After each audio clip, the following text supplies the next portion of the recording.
Winston Churchill braces. Britons to their task. On Friday evening last, I received from His Majesty the mission to form a new administration.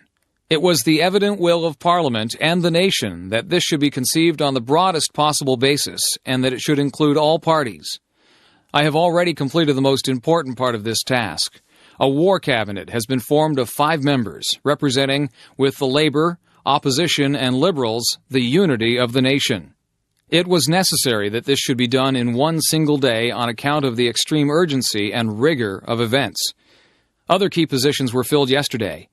I am submitting a further list to the King tonight. I hope to complete the appointment of principal ministers during tomorrow. The appointment of other ministers usually takes a little longer. I trust when Parliament meets again, this part of my task will be completed and that the administration will be complete in all respects. I considered it in the public interest to suggest to the Speaker that the House should be summoned today. At the end of today's proceedings, the adjournment of the House will be proposed until May 21st, with provision for earlier meeting if need be. Business for that will be notified to MPs at the earliest opportunity. I now invite the House by a resolution to record its approval of the steps taken and declare its confidence in the new government. The resolution: that this House welcomes the formation of a government representing the united and inflexible resolve of the nation to prosecute the war with Germany to a victorious conclusion. To form an administration of this scale and complexity is a serious undertaking in itself. But we are in the preliminary phase of one of the greatest battles in history. We are in action at many other points, in Norway and in Holland, and we have to be prepared in the Mediterranean. The air battle is continuing, and many preparations have to be made here at home. In this crisis, I think I may be pardoned if I do not address the House at any length today, and I hope that any of my friends and colleagues, or former colleagues who are affected by the political reconstruction, will make all allowances for any lack of ceremony with which it has been necessary to act. I say to the House, as I said to ministers who have joined this government, I have nothing to offer but blood, toil, tears, and sweat. We have before us an ordeal of the most grievous kind. We have before us many, many months of struggle and suffering. You ask, what is our policy? I say it is to wage war by land, sea, and air. War with all our might and with all the strength God has given us, and to wage war against a monstrous tyranny never surpassed in the dark and lamentable catalogue of human crime. That is our policy. You ask, what is our aim? I can answer in one word. It is victory. Victory at all costs. Victory in spite of all terrors. Victory, however long and hard the road may be, for without victory, there is no survival. Let that be realized. No survival for the British Empire. No survival for all that the British Empire has stood for.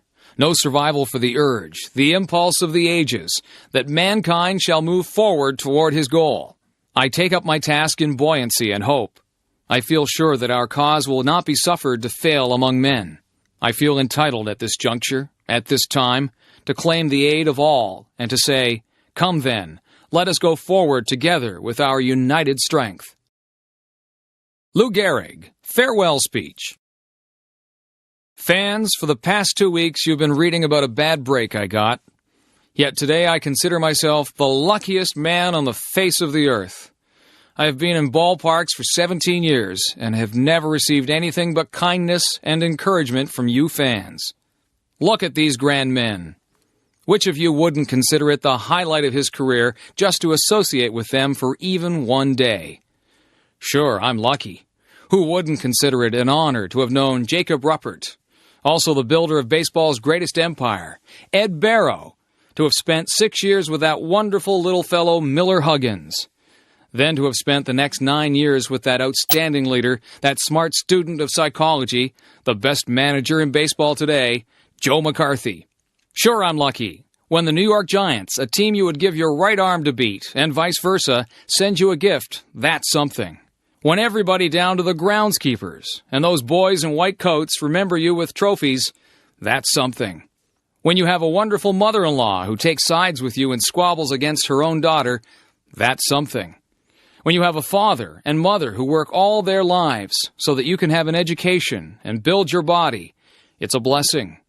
When you have a wife who has been a tower of strength and shown more courage than you dreamed existed, that's the finest I know. So I close in saying that I might have had a tough break, but I have an awful lot to live for. John F. Kennedy. Ich bin ein Berliner. 2,000 years ago, the proudest boast was civis Romanus sum. Today in the world of freedom, the proudest boast is Ich bin ein Berliner.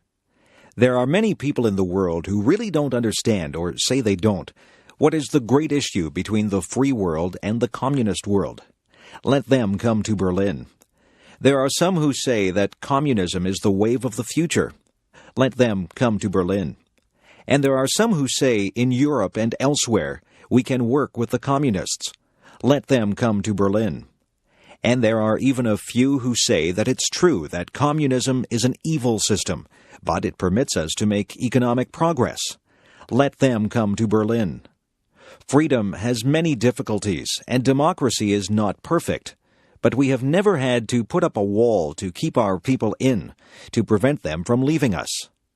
I want to say on behalf of my countrymen who live many miles away on the other side of the Atlantic, who are far distant from you, that they take the greatest pride that they have been able to share with you, even from a distance, the story of the last 18 years. I know of no town, no city that has been besieged for 18 years that still lives with the vitality and the force and the hope and the determination of the city of West Berlin. While the wall is the most obvious and vivid demonstration of the failures of the communist system, all the world can see, we take no satisfaction in it, for it is, as your mayor has said, an offense not only against history, but an offense against humanity, separating families, dividing husbands and wives and brothers and sisters, and dividing a people who wish to be joined together. What is true of this city is true of Germany.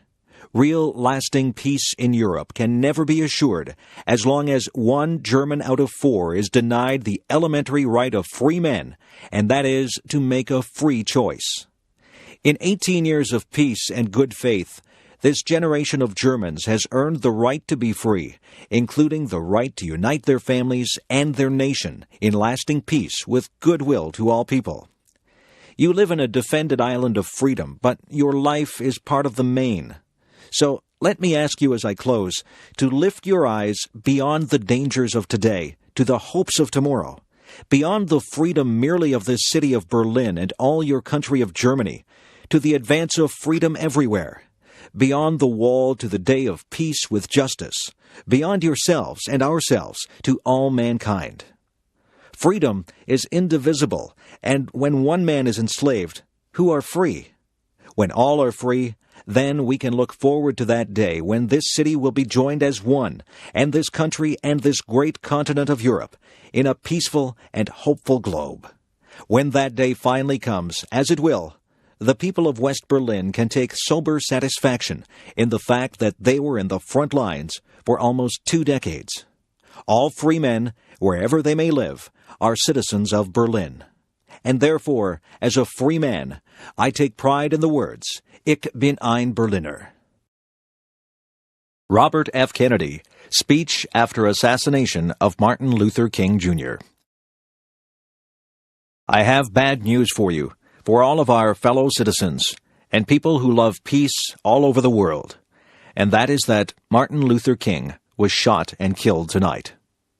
Martin Luther King dedicated his life to love and to justice for his fellow human beings, and he died because of that effort.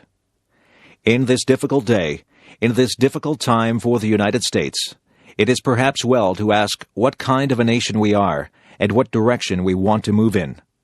For those of you who are black, considering the evidence there evidently is that there were white people who were responsible, you can be filled with bitterness, with hatred, and a desire for revenge. We can move in that direction as a country, in great polarization, black people amongst black, white people amongst white, filled with hatred toward one another. Or we can make an effort, as Martin Luther King did, to understand and to comprehend, and to replace that violence, that stain of bloodshed that has spread across our land, with an effort to understand with compassion and love. For those of you who are black and are tempted to be filled with hatred and distrust at the injustice of such an act against all white people, I can only say that I feel in my own heart the same kind of feeling.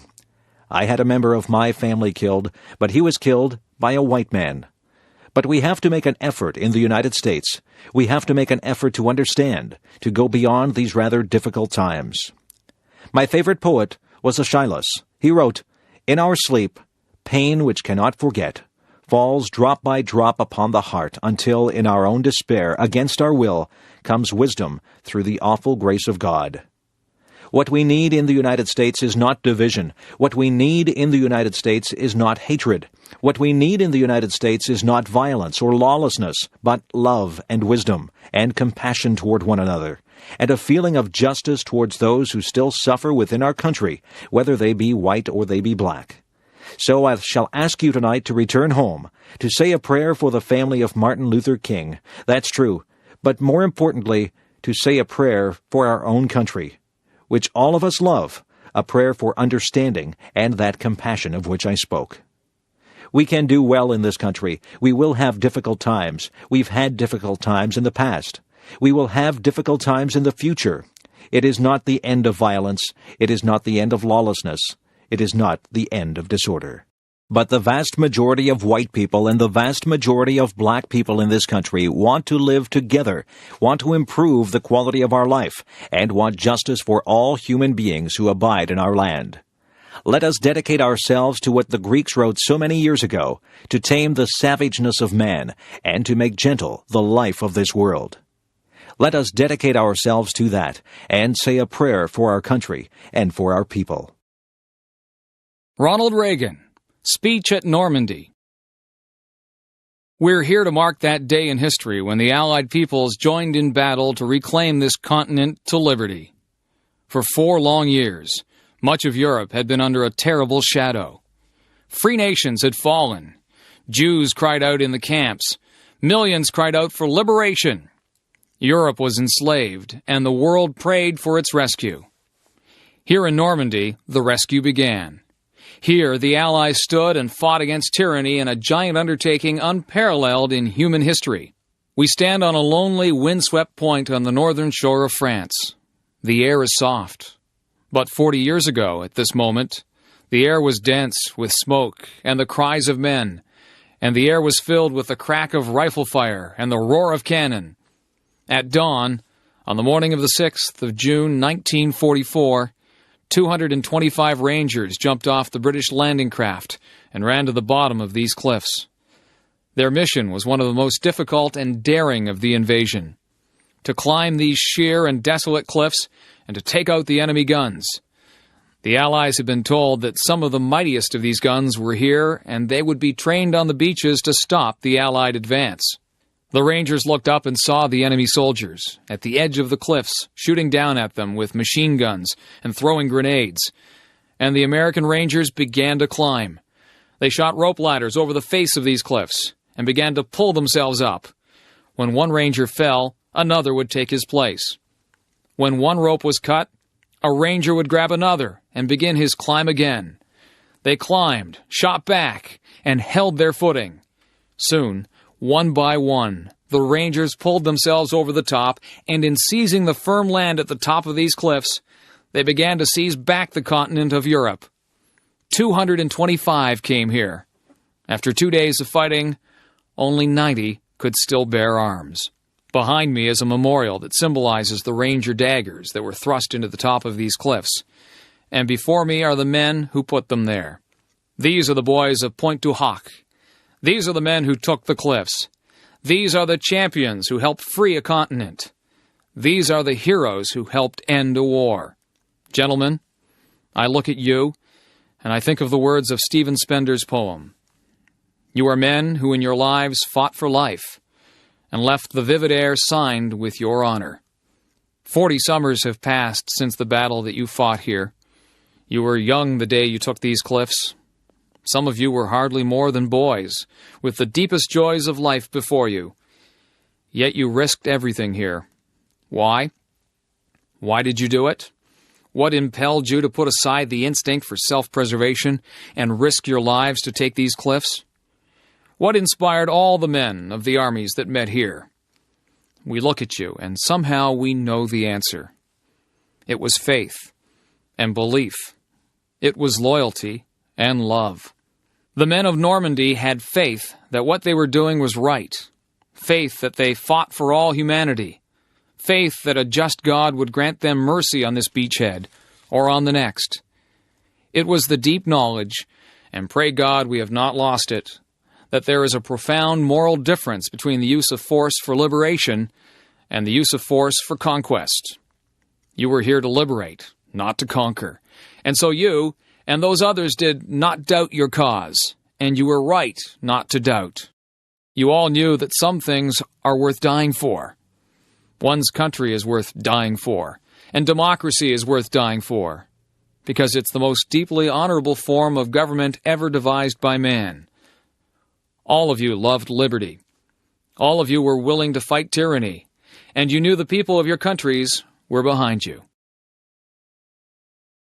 Bill Clinton, Second Inaugural Address. My fellow citizens, at this last presidential inauguration of the 20th century, let us lift our eyes toward the challenges that await us in the next century. It is our great good fortune that time and chance have put us not only at the edge of a new century, in a new millennium, but on the edge of a bright new prospect in human affairs, a moment that will define our course and our character for decades to come. We must keep our old democracy forever young. Guided by the ancient vision of a promised land, let us set our sights upon a land of new promise. The promise of America was born in the 18th century out of the bold conviction that we are all created equal.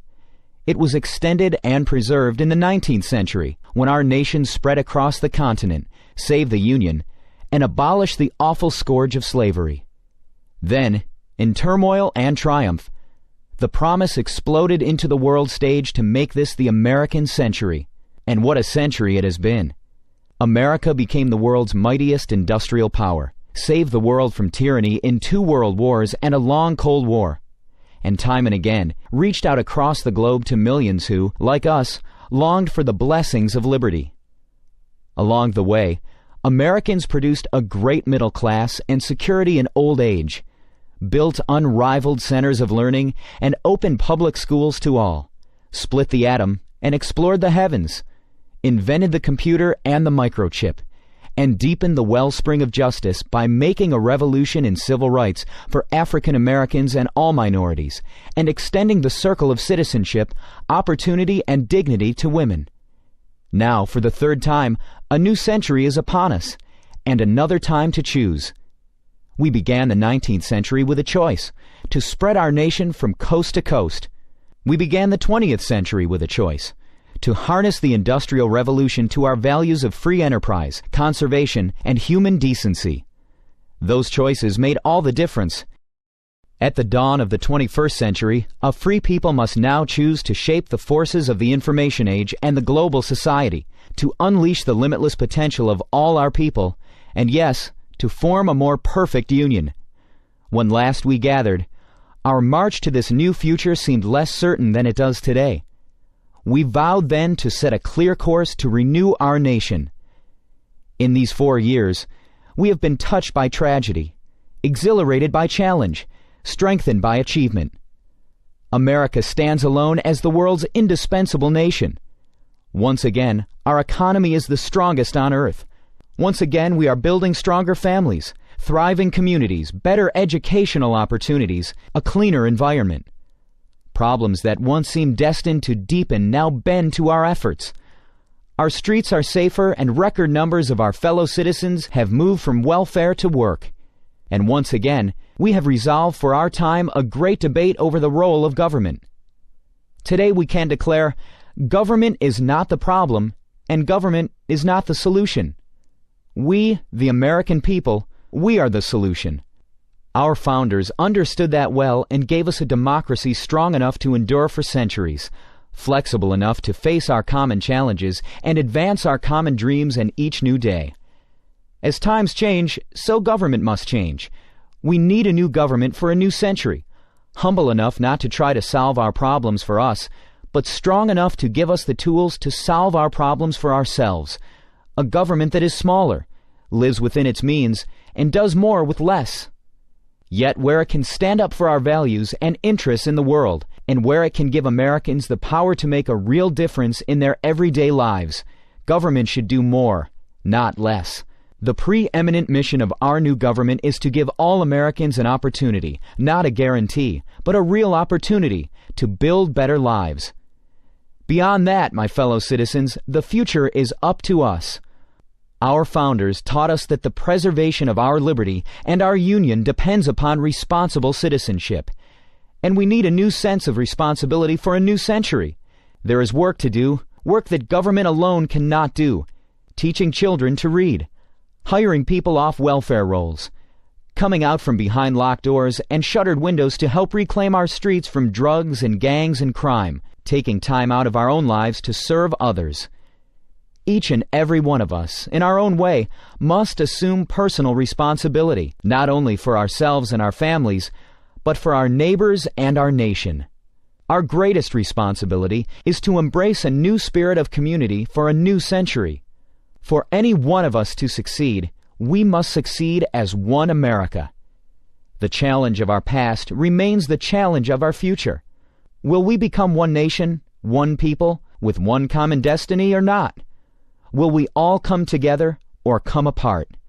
The divide of race has been America's constant curse, and each new wave of immigrants gives new targets to old prejudices.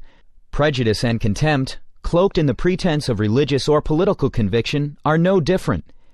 These forces have nearly destroyed our nation in the past. They plague us still.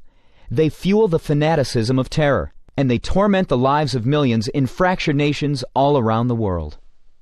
These obsessions cripple both those who hate and, of course, those who are hated, robbing both of what they might become.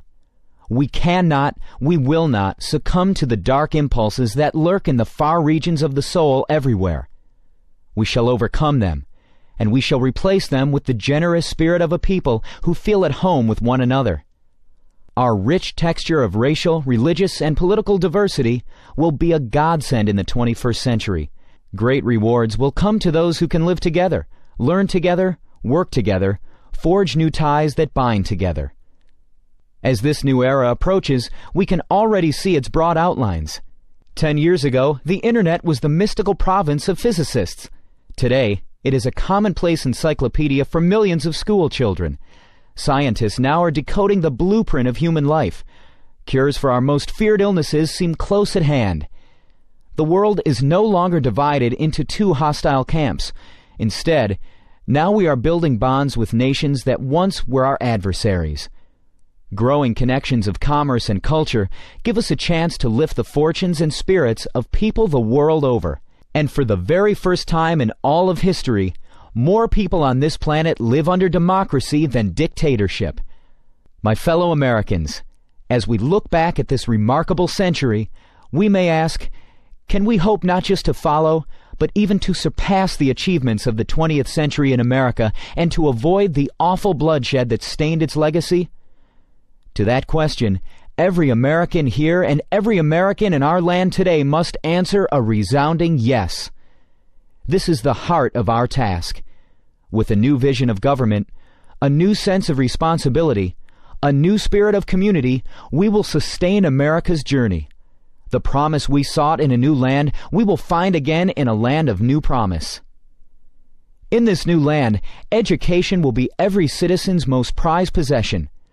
Our schools will have the highest standards in the world, igniting the spark of possibility in the eyes of every girl and every boy, and the doors of higher education will be open to all.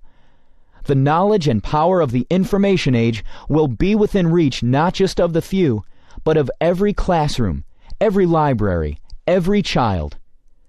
Parents and children will have time not only to work, but to read and play together. And the plans they make at their kitchen table will be those of a better home, a better job, the certain chance to go to college. Our streets will echo again with the laughter of our children, because no one will try to shoot them or sell them drugs anymore. Everyone who can work will work, with today's permanent underclass part of tomorrow's growing middle class. New miracles of medicine at last will reach not only those who can claim care now, but the children and hard-working families too long denied. We will stand mighty for peace and freedom, and maintain a strong defense against terror and destruction. Our children will sleep free from the threat of nuclear, chemical, or biological weapons. Ports and airports, farms and factories will thrive with trade and innovation and ideas, and the world's greatest democracy will lead a whole world of democracies. Our land of new promise will be a nation that meets its obligations, a nation that balances its budget, but never loses the balance of its values. A nation where our grandparents have secure retirement and health care, and their grandchildren know we have made the reforms necessary to sustain those benefits for their time. A nation that fortifies the world's most productive economy, even as it protects the great natural bounty of our water, air, and majestic land. And in this land of new promise, we will have reformed our politics so that the voice of the people will always speak louder than the din of narrow interests, regaining the participation and deserving the trust of all Americans. Fellow citizens, let us build that America, a nation ever moving forward toward realizing the full potential of all its citizens. Prosperity and power. Yes, they are important, and we must maintain them. But let us never forget, the greatest progress we have made, and the greatest progress we have yet to make, is in the human heart. In the end, all the world's wealth and 1,000 armies are no match for the strength and decency of the human spirit. 34 years ago, the man whose life we celebrate today spoke to us down there, at the other end of this mall, in words that move the conscience of a nation. Like a prophet of old, he told of his dream that one day America would rise up and treat all its citizens as equals before the law and in the heart. Martin Luther King's dream was the American dream. His quest is our quest. The ceaseless striving to live out our true creed. Our history has been built on such dreams and labors, and by our dreams and labors we will redeem the promise of America in the 21st century. To that effort I pledge all my strength and every power of my office. I ask the members of Congress here to join in that pledge. The American people return to office a president of one party and a Congress of another.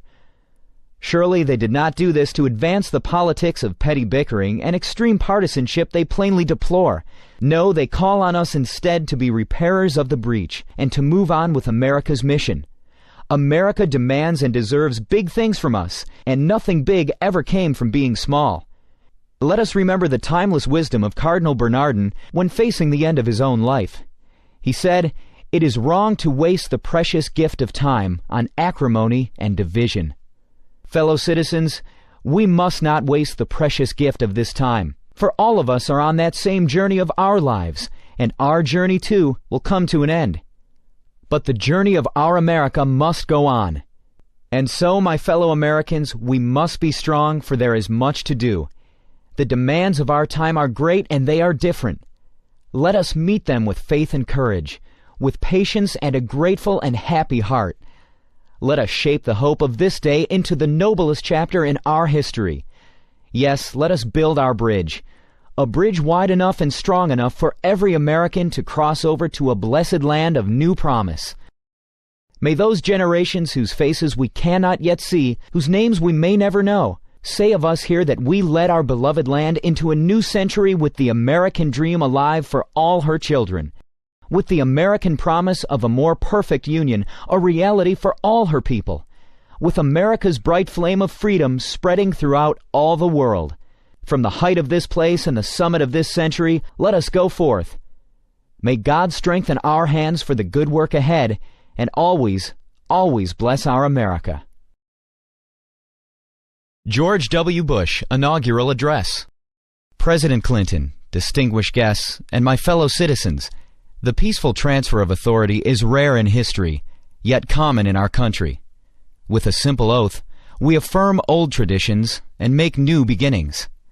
As I begin, I thank President Clinton for his service to our nation, and I thank Vice President Gore for a contest conducted with spirit and ended with grace. I am honored and humbled to stand here, where so many of America's leaders have come before me, and so many will follow. We have a place, all of us, in a long story, a story we continue, but whose end we will not see. It is the story of a new world that became a friend and liberator of the old, a story of a slave-holding society that became a servant of freedom, the story of a power that went into the world to protect but not possess, to defend but not to conquer. It is the American story, a story of flawed and fallible people united across the generations by grand and enduring ideals. The grandest of these ideals is an unfolding American promise that everyone belongs, that everyone deserves a chance, that no insignificant person was ever born. Americans are called to enact this promise in our lives and in our laws, and though our nation has sometimes halted and sometimes delayed, we must follow no other course. Through much of the last century, America's faith in freedom and democracy was a rock in a raging sea. Now it is a seed upon the wind, taking root in many nations. Our democratic faith is more than the creed of our country. It is the inborn hope of our humanity, an ideal we carry but do not own, a trust we bear and pass along. And even after nearly 225 years, we have a long way yet to travel. While many of our citizens prosper, others doubt the promise, even the justice of our own country. The ambitions of some Americans are limited by failing schools and hidden prejudice and the circumstances of their birth. And sometimes our differences run so deep, it seems we share a continent, but not a country. We do not accept this, and we will not allow it. Our unity, our union, is the serious work of leaders and citizens in every generation. And this is my solemn pledge. I will work to build a single nation of justice and opportunity. I know this is in our reach because we are guided by a power larger than ourselves who creates us equal in His image. And we are confident in principles that unite and lead us onward. America has never been united by blood or birth or soil. We are bound by ideals that move us beyond our backgrounds, lift us above our interests, and teach us what it means to be citizens. Every child must be taught these principles. Every citizen must uphold them. And every immigrant, by embracing these ideals, makes our country more, not less, American. Today, we affirm a new commitment to live out our nation's promise through civility, courage, compassion, and character. America, at its best, matches a commitment to principle with a concern for civility. A civil society demands from each of us goodwill and respect, fair dealing and forgiveness. Some seem to believe that our politics can afford to be petty because, in a time of peace, the stakes of our debates appear small. But the stakes for America are never small. If our country does not lead the cause of freedom, it will not be led. If we do not turn the hearts of children toward knowledge and character, we will lose their gifts and undermine their idealism. If we permit our economy to drift and decline, the vulnerable will suffer most. We must live up to the calling we share. Civility is not a tactic or a sentiment. It is the determined choice of trust over cynicism, of community over chaos. And this commitment, if we keep it, is a way to shared accomplishment. America, at its best, is also courageous. Our national courage has been clear in times of depression and war, when defending common dangers defined our common good. Now we must choose if the example of our fathers and mothers will inspire us or condemn us. We must show courage in a time of blessing by confronting problems instead of passing them on to future generations. Together, we will reclaim America's schools, before ignorance and apathy claim more young lives. We will reform Social Security and Medicare, sparing our children from struggles we have the power to prevent. And we will reduce taxes, to recover the momentum of our economy and reward the effort and enterprise of working Americans.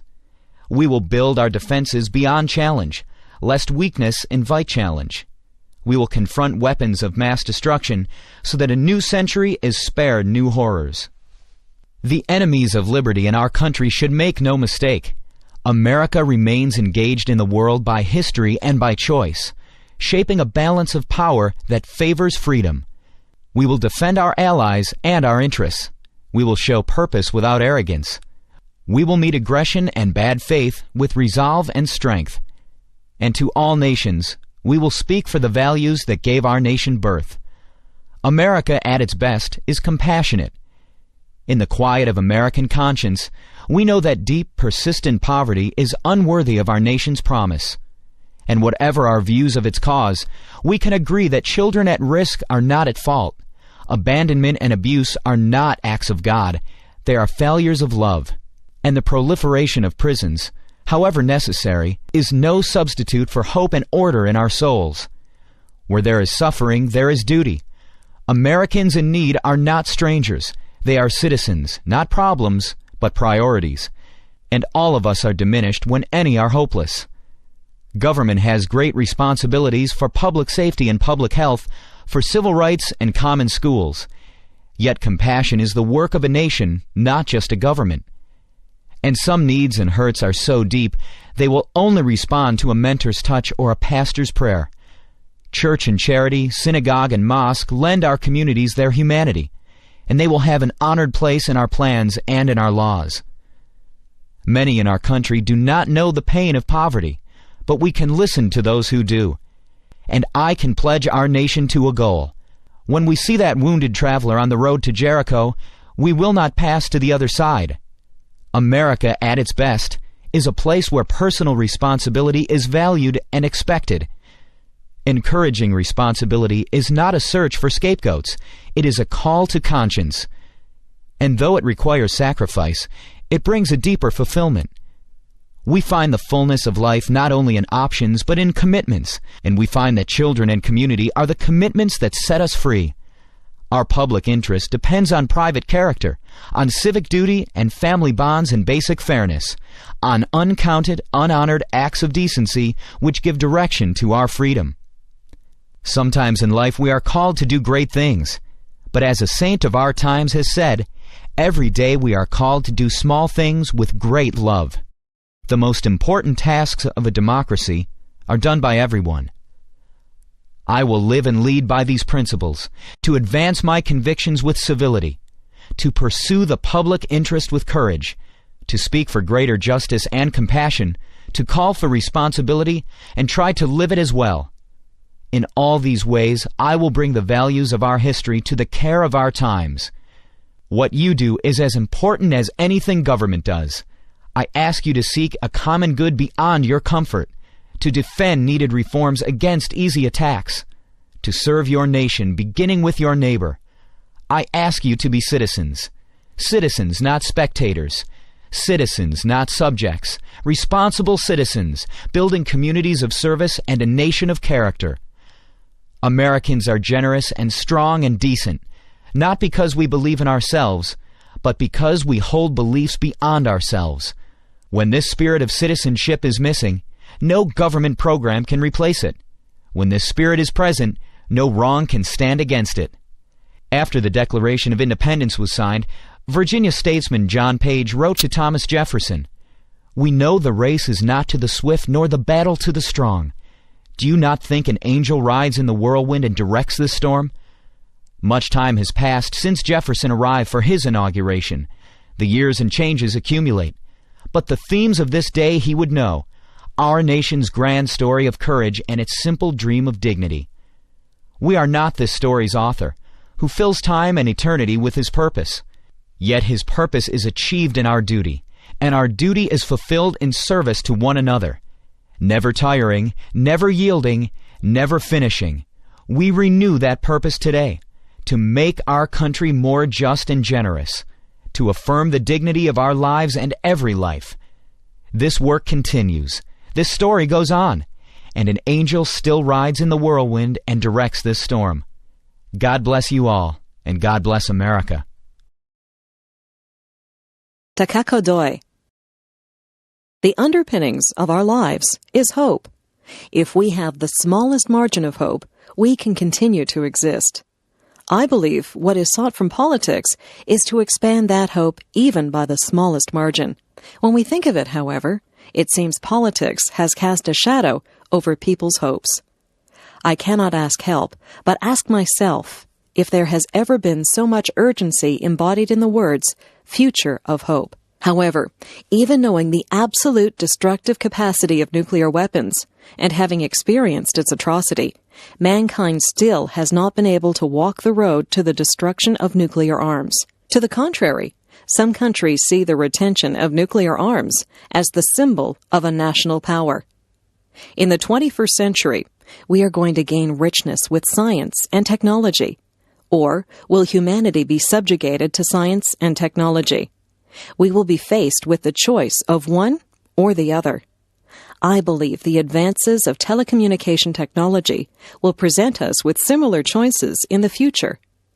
50 years after the war, the Japanese society is caught in a very perplexing stagnation.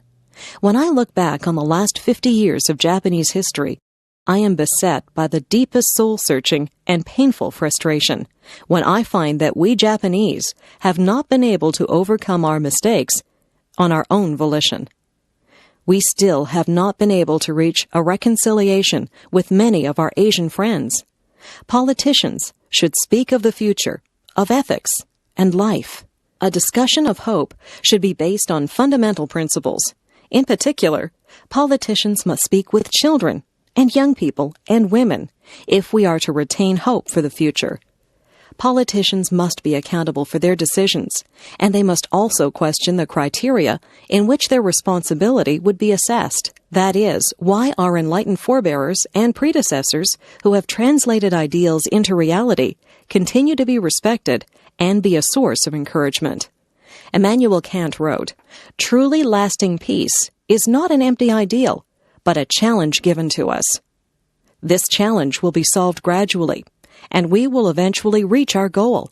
We must all share a firm resolve to realize our goals. The critical stimulus for that will be the recognition of human rights and coexistence. However, there are many problems that face us, but when we think of how we can respond to such difficulties and challenges, I question where we can place our starting point. It is at this fundamental question that the future of hope must be questioned. That is the question I entertain for myself, and which I believe has to be resolved." Naomi Wolf, A Woman's Place. Even the best of revolutions can go awry when we internalize the attitudes we are fighting. The class of 1992 is graduating into a violent backlash against the advances women have made over the last 20 years. This backlash ranges from a senator using The Exorcist against Anita Hill to beer commercials with the Swedish bikini team.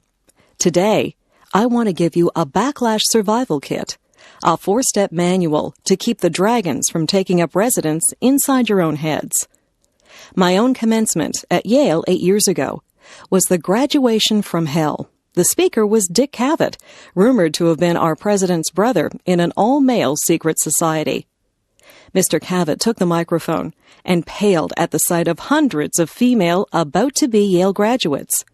"When I was a graduate," I recall he said, "there were no women. The women went to Vassar.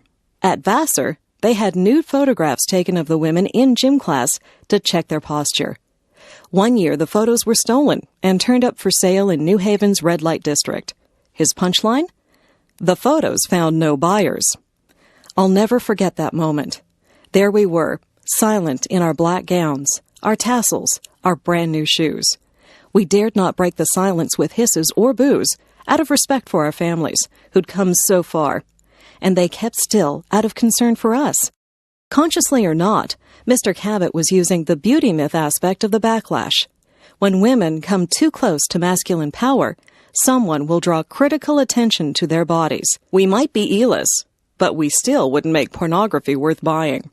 That afternoon, several hundred men were confirmed in the power of a powerful institution, but many of the women felt the shame of the powerless, the choking on silence, the complicity, the helplessness. We were orphaned from the institution. I want to give you the commencement talk that was denied to me. Message number 1 in your survival kit. Redefine becoming a woman. Today, you have become women, but that sounds odd in ordinary usage. What is usually meant by, you're a real woman now, you become a woman when you menstruate for the first time, or when you lose your virginity, or when you have a child. These biological definitions are very different from how we say boys become men. One becomes a man when he undertakes responsibility or completes a quest. But you too, in some ways more than your male friends graduating today, have moved into maturity through a solidarity quest for the adult self. Naomi Wolf, A Woman's Place. We lack archetypes for the questing young woman, her trials by fire, for how one becomes a woman through the chrysalis of education, the difficult passage from one book, one idea to the next. Let's refuse to have our scholarship and our gender pitted against each other. In our definition, the scholar learns womanhood, and the woman learns scholarship. Plato and Ajuna Barnes mediated to their own enrichment through the eyes of the female body with its wisdoms and its gifts. I say that you have already shown courage. Many of you graduate today in spite of the post-traumatic syndrome of acquaintance rape, which 1/4 of female students undergo. Many of you were so weakened by anorexia and bulimia that it took every ounce of your will to get your work in. You negotiated private lives through a minefield of new strains of VD and the ascending shadow of AIDS. Triumphant survivors, you have already become women. Message number 2 breaks the ultimate taboo for women. Ask for money in your lives. Expect it. Own it. Learn to use it. Little girls learn a debilitating fear of money, that it's not feminine to ensure we are fairly paid for honest work. Meanwhile, women make 68 cents for every male dollar, and half of marriages end in divorce, after which women's income drops precipitously. Never choose a profession for material reasons. But whatever field your heart decides on, for God's sake, get the most specialized training in it you can, and hold out hard for just compensation, parental leave, and childcare. Resist your assignment to the class of highly competent, grossly underpaid women who run the show, while others get the case and the credit. Claim money, not out of greed, but so you can tithe to women's political organizations, shelters, and educational institutions. Sexist institutions won't yield power if they're just patient long enough. The only language the status quo understands is money, votes, and public embarrassment. When you have equity, you have influence. As sponsors, shareholders, and alumni, use it to open opportunities to women who deserve the chances you've had. Your BA does not belong to you alone, just as the earth does not belong to its present tenants alone. Your education was lent to you by women of the past, and you will give some back to living women and to your daughters 7 generations from now. Message number 3. Never cook for or sleep with anyone who routinely puts you down. Message number 4. Become goddesses of disobedience. Virginia Woolf once wrote that we must slay the angel in the house, the censor within. Young women, tell me of injustices, from campus rape cover-ups to classroom sexism. But at the thought of confrontation, they freeze into niceness. We are told that the worst thing we can do is cause conflict, even in the service of doing right. Antigone is imprisoned. Joan of Arc burns at the stake, and someone might call us unfeminine. Naomi Wolf, A Woman's Place. When I wrote a book that caused controversy, I saw how big a dragon was this paralysis by niceness. The beauty myth argues that newly rigid ideals of beauty are instruments of a backlash against feminism, designed to lower women's self-esteem for a political purpose. Many positive changes followed the debate, but all that would dwindle away when someone yelled at me, as for instance cosmetic surgeons did on TV, when I raised questions about silicone implants. Oh no, I'd quail. People are mad at me. Then I read something by poet Audre Lorde. She'd been diagnosed with breast cancer. I was going to die, she wrote, sooner or later, whether or not I had even spoken myself. My silences had not protected me. Your silences will not protect you. What are the words you do not have yet? What are the tyrannies you swallow day by day and attempt to make your own until you will sicken and die of them, still in silence? We've been socialized to respect fear more than our own need for language. I began to ask each time, what's the worst that could happen to me if I tell this truth? Unlike women in other countries, our breaking silence is unlikely to have us jailed, disappeared, or run off the road at night. Our speaking out will irritate some people, get us called bitchy or hypersensitive, and disrupt some dinner parties. And then Our speaking out will permit other women to speak until laws are changed and lives are saved, and the world is altered forever. Next time, ask what's the worst that will happen, then push yourself a little further than you dare. Once you start to speak, people will yell at you, and they will interrupt you, put you down, and suggest it's personal. And the world won't end. And the speaking will get easier and easier, and you will find you have fallen in love with your own vision, which you may never have realized you had. And you will lose some friends and lovers and realize you don't miss them. And new ones will find you and cherish you. And you will still flirt and paint your nails and dress up and party because, as I think Emma Goldman said, if I can't dance, I don't want to be part of your revolution. And at last, you'll know with surpassing certainty that only one thing is more frightening than speaking your truth. And that is not speaking. Diana, Princess of Wales. Ladies and gentlemen, I must begin by saying how warmly I welcome this conference on landmines convened by the Mines Advisory Group and the Landmine Survivors Network. It is so welcome because the world is too little aware of the waste of life, limb, and land which anti-personnel landmines are causing among some of the poorest people on Earth. Indeed, until my journey to Angola early this year, on which I'm going to speak this morning, I was largely unaware of it too. For the mine is a stealthy killer. Long after conflict is ended, its innocent victims die or are wounded singly in countries of which we hear little. Their lonely fate is never reported. The world, with its many other preoccupations, remains largely unmoved by a death roll of something like 800 people every month, many of them women and children. Those who are not killed outright, and they number another 1,200 a month, suffer terrible injuries and are handicapped for life. I was in Angola in January with the British Red Cross, a country where there are 15 million landmines in a population, ladies and gentlemen, of 10 million, with the desire of drawing world attention to this vital, but hitherto largely neglected issue. Some people chose to interpret my visit as a political statement, but it was not. I am not a political figure. As I said at the time, and I'd like to reiterate now, my interests are humanitarian. That's why I felt drawn to this human tragedy. This is why I wanted to play down my part in working towards a worldwide ban on these weapons. During my days in Angola, I saw at first hand 3 aspects of this scourge. In the hospitals of Luanda, the capital, and Huambo, scene of bitter fighting not long ago, I visited some of the mine victims who had survived and saw their injuries. I'm not going to describe them because, in my experience, it turns too many people away from the subject. Suffice to say that when you look at the mangled bodies, some of them children caught by these mines, you marvel at their survival. What is so cruel about these injuries is that they are mostly invariably suffered where medical resources are scarce. I observed for myself some of the obstacles to improving medical care in most of these hospitals. Often, there's a chronic shortage of medicine, of painkillers, even of anesthetics. Surgeons constantly engaged in amputating shattered limbs never have all the facilities we would expect to see here.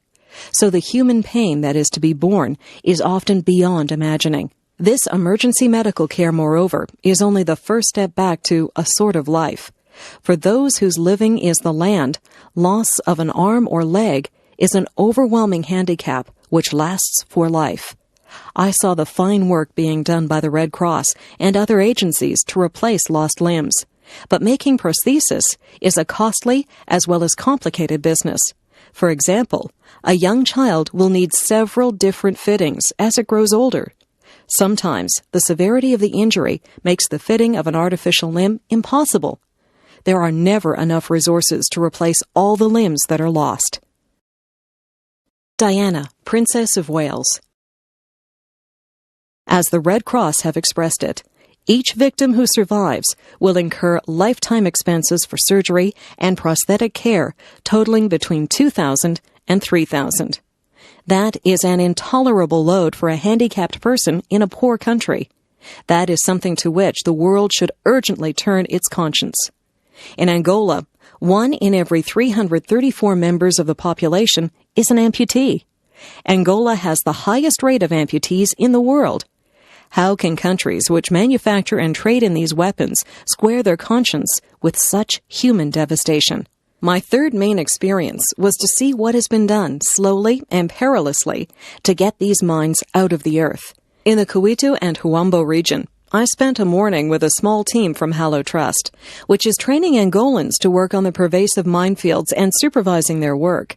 I speak of our team because men of the Mines Advisory Group, or in this instance the Hallow Trust, who volunteer for this hazardous work, are usually former members of our own services. I take this opportunity to pay my tribute to the work these men do on our behalf. The perils they encounter are not just confined to mines. 2 members of the Mines Advisory Group team in Cambodia, Chris Howes and Hun Horth, were kidnapped by the Khmer Rouge a year ago, and their fate is uncertain. We can only pray for their safe return. Much ingenuity has gone into making some of these mines. Many are designed to trap an unwary deminer. Whenever such tricky mines appear, the deminer will call in one of the supervising team, who will then take over. That is what keeps their lives perpetually at risk. It might be less hazardous, I reflect, after my visit to Angola, if some of the technical skills used in making mines had been applied to better methods of removing them. Many of these mines are relatively cheap. They can be bought for 5 apiece or less. Tracing them, lifting them, and disposing of them costs far more, sometimes as much as 100 times more. Angola is full of refugees returning after a long war. They present another aspect of this tragedy. The refugee turns towards home, often ignorant of conditions in his homeland. He knows of mines, but homeward bound, eagerness to complete the journey gets the better of him. Or he finds mines on what was once his land and attempts to clear them. There were many examples of that in Angola. These mines inflict most of their casualties on the people who are trying to meet the elementary needs of life. They strike the wife or the grandmother, gathering firewood for cooking. They ambush the child sent to collect water for the family. I was impressed to see the work being done by many of the world's agencies on mine awareness. If children can be taught at school, if adults can be helped to learn what to do and what not to do in regions that have been mined, then lives can be saved and injuries reduced. Diana, Princess of Wales. There are said to be around 110 million mines lurking somewhere in the world, and over a third of them are to be found in Africa. Angola is probably more heavily mined than anywhere else because the war went on for such a long time, and it invaded so much of the country. So that country is going to be infested with mines and will suffer many more victims.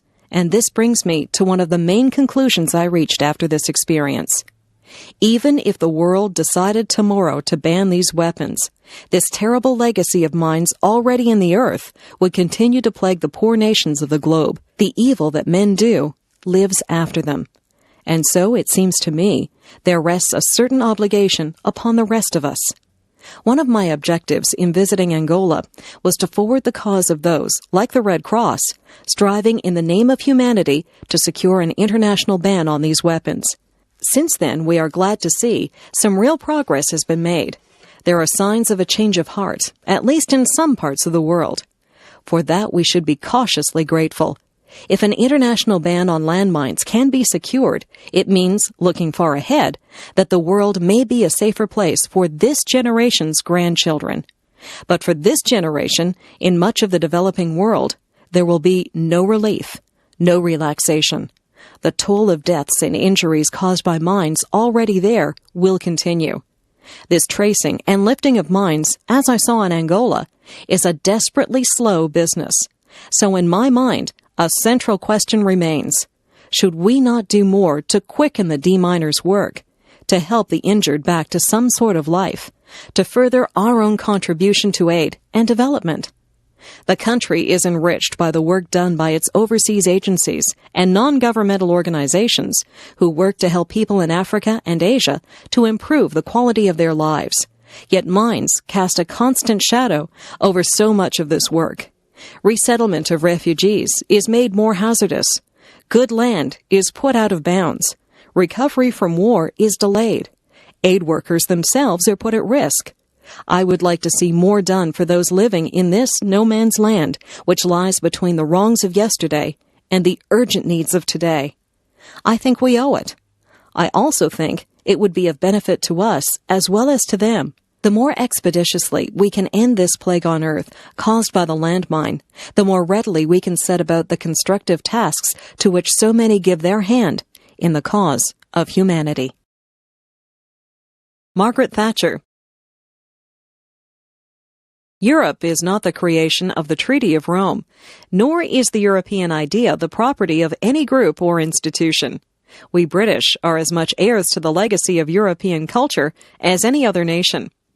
Our links to the rest of Europe, the continent of Europe, have been the dominant factor in our history. For 300 years, we were part of the Roman Empire, and our maps still trace the straight lines of the roads the Romans built. Our ancestors, Celts, Saxons, and Danes, came from the continent.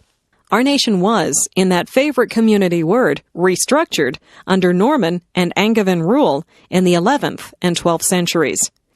This year we celebrate the 300th anniversary of the glorious revolution in which the British crown passed to Prince William of Orange and Queen Mary. We visit the great churches and cathedrals of Britain, read our literature, and listen to our language. All bear witness to the cultural riches which we have drawn from Europe and other Europeans from us. We in Britain are rightly proud of the way in which, since Magna Carta in 1215, we have pioneered and developed representative institutions to stand as bastions of freedom. And proud, too, of the way in which, for centuries, Britain was home for people from the rest of Europe who sought sanctuary from tyranny. But we know that without the European legacy of political ideas, we could not have achieved as much as we did.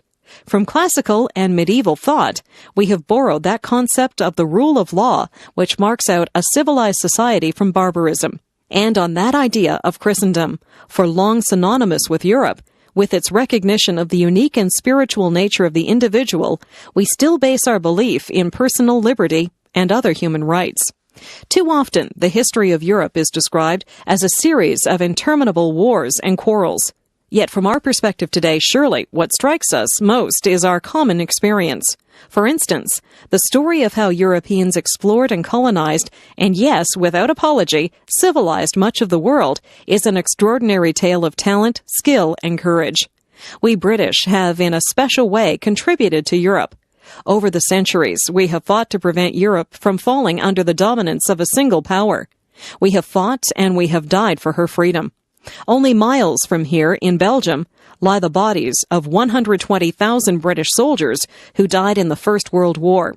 Had it not been for that willingness to fight and to die, Europe would have been united long before now, but not in liberty, not in justice. It was British support to resistance movements throughout the last war that helped to keep alive the flame of liberty in so many countries until the day of liberation. Margaret Thatcher. All these things alone are proof of our commitment to Europe's future. The European community is one manifestation of that European identity, but it is not the only one. We must never forget that east of the Iron Curtain, peoples who once enjoyed a full share of European culture, freedom, and identity have been cut off from their roots. We shall always look on Warsaw, Prague, and Budapest as great European cities. Nor shall we forget that European values have helped to make the United States of America into the valiant defender of freedom that she has become. It is no arid chronicle of obscure facts from the dust-filled libraries of history.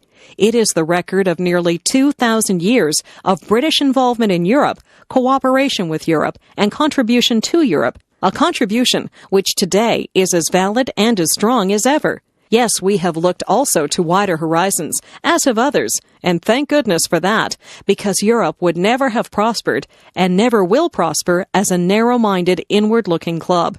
The European community belongs to all its members. It must reflect the traditions and aspirations of all its members. Let me be quite clear. Britain does not dream of some cozy, isolated existence on the fringes of the European community.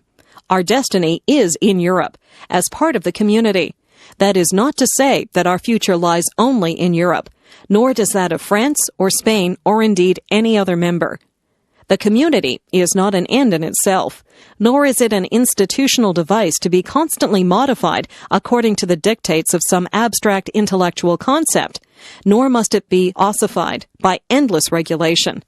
The European community is the practical means by which Europe can ensure the future prosperity and security of its people in a world in which there are many other powerful nations and groups of nations. To try to suppress nationhood and concentrate power at the center of a European conglomerate would be highly damaging and would jeopardize the objectives we seek to achieve.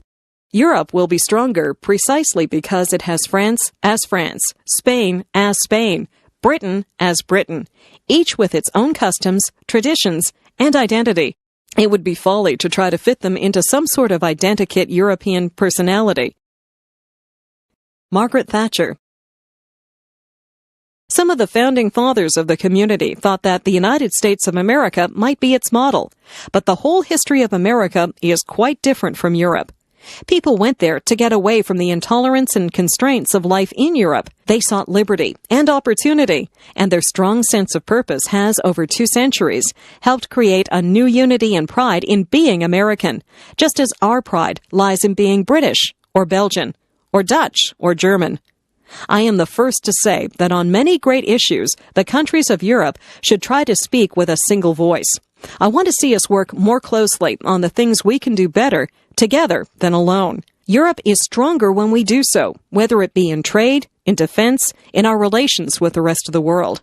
But working more closely together does not require power to be centralized in Brussels or decisions to be taken by an appointed bureaucracy. Indeed, it is ironic that just when those countries, such as the Soviet Union, which have tried to run everything from the center, are learning that success depends on dispersing power and decisions away from the center, some in the community seem to want to move in the opposite direction. We have not successfully rolled back the frontiers of the state of Britain, only to see them reimposed at a European level, with a European superstate exercising a new dominance from Brussels. Certainly, we want to see Europe more united and with a greater sense of common purpose, but it must be in a way which preserves the different traditions, parliamentary powers, and sense of national pride in one's own country, for these have been the source of Europe's vitality through the centuries. Edward Kennedy. You and I have stood together many times, but no time has been more important than this. The campaign that stretches before us now is a struggle for the souls and the future of America. For we are more than a political coalition, more than a collection of programs, more than the sum of our prospects and our strategy. Most of all, we are the trustees of a dream. 20 years ago, in 1968, we lost 2 of the most powerful voices of that dream. But they left us their vision, their values, and the hopes they awakened. In the countless millions of people whose hearts they touched, we remember them now to remind ourselves that the American journey is unfinished, that we stand for change in order to march again towards enduring ideals, that we do not have to settle for things as they are. Martin Luther King Jr. told us something we need to hear anew. He said, "We are now faced with the fact that tomorrow is today. We are confronted with the fierce urgency of now in the unfolding life and history. There is such a thing as being too late." And Dr. King also said, "We must work unceasingly to lift this nation to a higher destiny, to a new plateau of compassion." And in that time, there was another voice, only briefly heard, but whose words too have outlasted all the loss in years. Robert Kennedy said, "Each time a man stands up for an ideal, or acts to improve the lot of others, or strikes out against injustice, he sends forth a tiny ripple of hope, and crossing each other from a million different centers of energy and daring, those ripples build a current that can sweep down the mightiest walls of oppression and resistance." He was my brother, but he and Dr. King were also in the deepest sense brothers to us all. These 2, these valiant 2, lived for the same dream and were gone only months apart. And if they were here with us 2 decades later, I think I know what they would say. Now is the time. Some men see things as they are and say, "Why?" We dream things that never were and say, Why not? Now is the time. Abraham Lincoln, Gettysburg Address. 77 years ago, our fathers brought forth on this continent a new nation, conceived in liberty and dedicated to the proposition that all men are created equal. Now we are engaged in a great civil war, testing whether that nation or any nation so conceived and so dedicated can long endure. We are met on a great battlefield of that war. We have come to dedicate a portion of that field as a final resting place for those who here gave their lives that that nation might live. It is altogether fitting and proper that we should do this. But in a larger sense, we cannot dedicate, we cannot consecrate, we cannot hallow this ground. The brave men, living and dead, who struggled here have consecrated it far above our poor power to add or detract. The world will little note nor long remember what we say here, but it can never forget what they did here. It is for us, the living, rather to be dedicated here to the unfinished work which they who fought here have thus so far nobly advanced. It is rather for us to be here dedicated to the great task remaining before us, that from these honored dead we take increased devotion to that cause for which they gave the last full measure of devotion, that we here highly resolve that these dead shall not have died in vain, that this nation, under God, shall have a new birth of freedom, and that government of the people, by the people, for the people, shall not perish from the earth. Vaclav Havel, Contamination of Morality. My dear fellow citizens, for 40 years you heard from my predecessors on this day different variations of the same theme. How our country flourished, how many million tons of steel we produced, how happy we all were, how we trusted our government, and what bright perspectives were unfolding in front of us. I assume you did not propose me for this office so that I too would lie to you.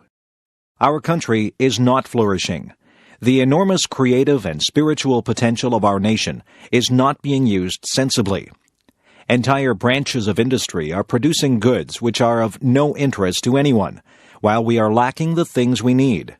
A state which calls itself a worker state humiliates and exploits workers. Our obsolete economy is wasting the little energy we have available. A country that once could be proud of the educational level of its citizens spends so little on education that it ranks today as 72nd in the world. We have polluted our soil, our rivers and forests, bequeathed to us by our ancestors, and we have today the most contaminated environment in Europe.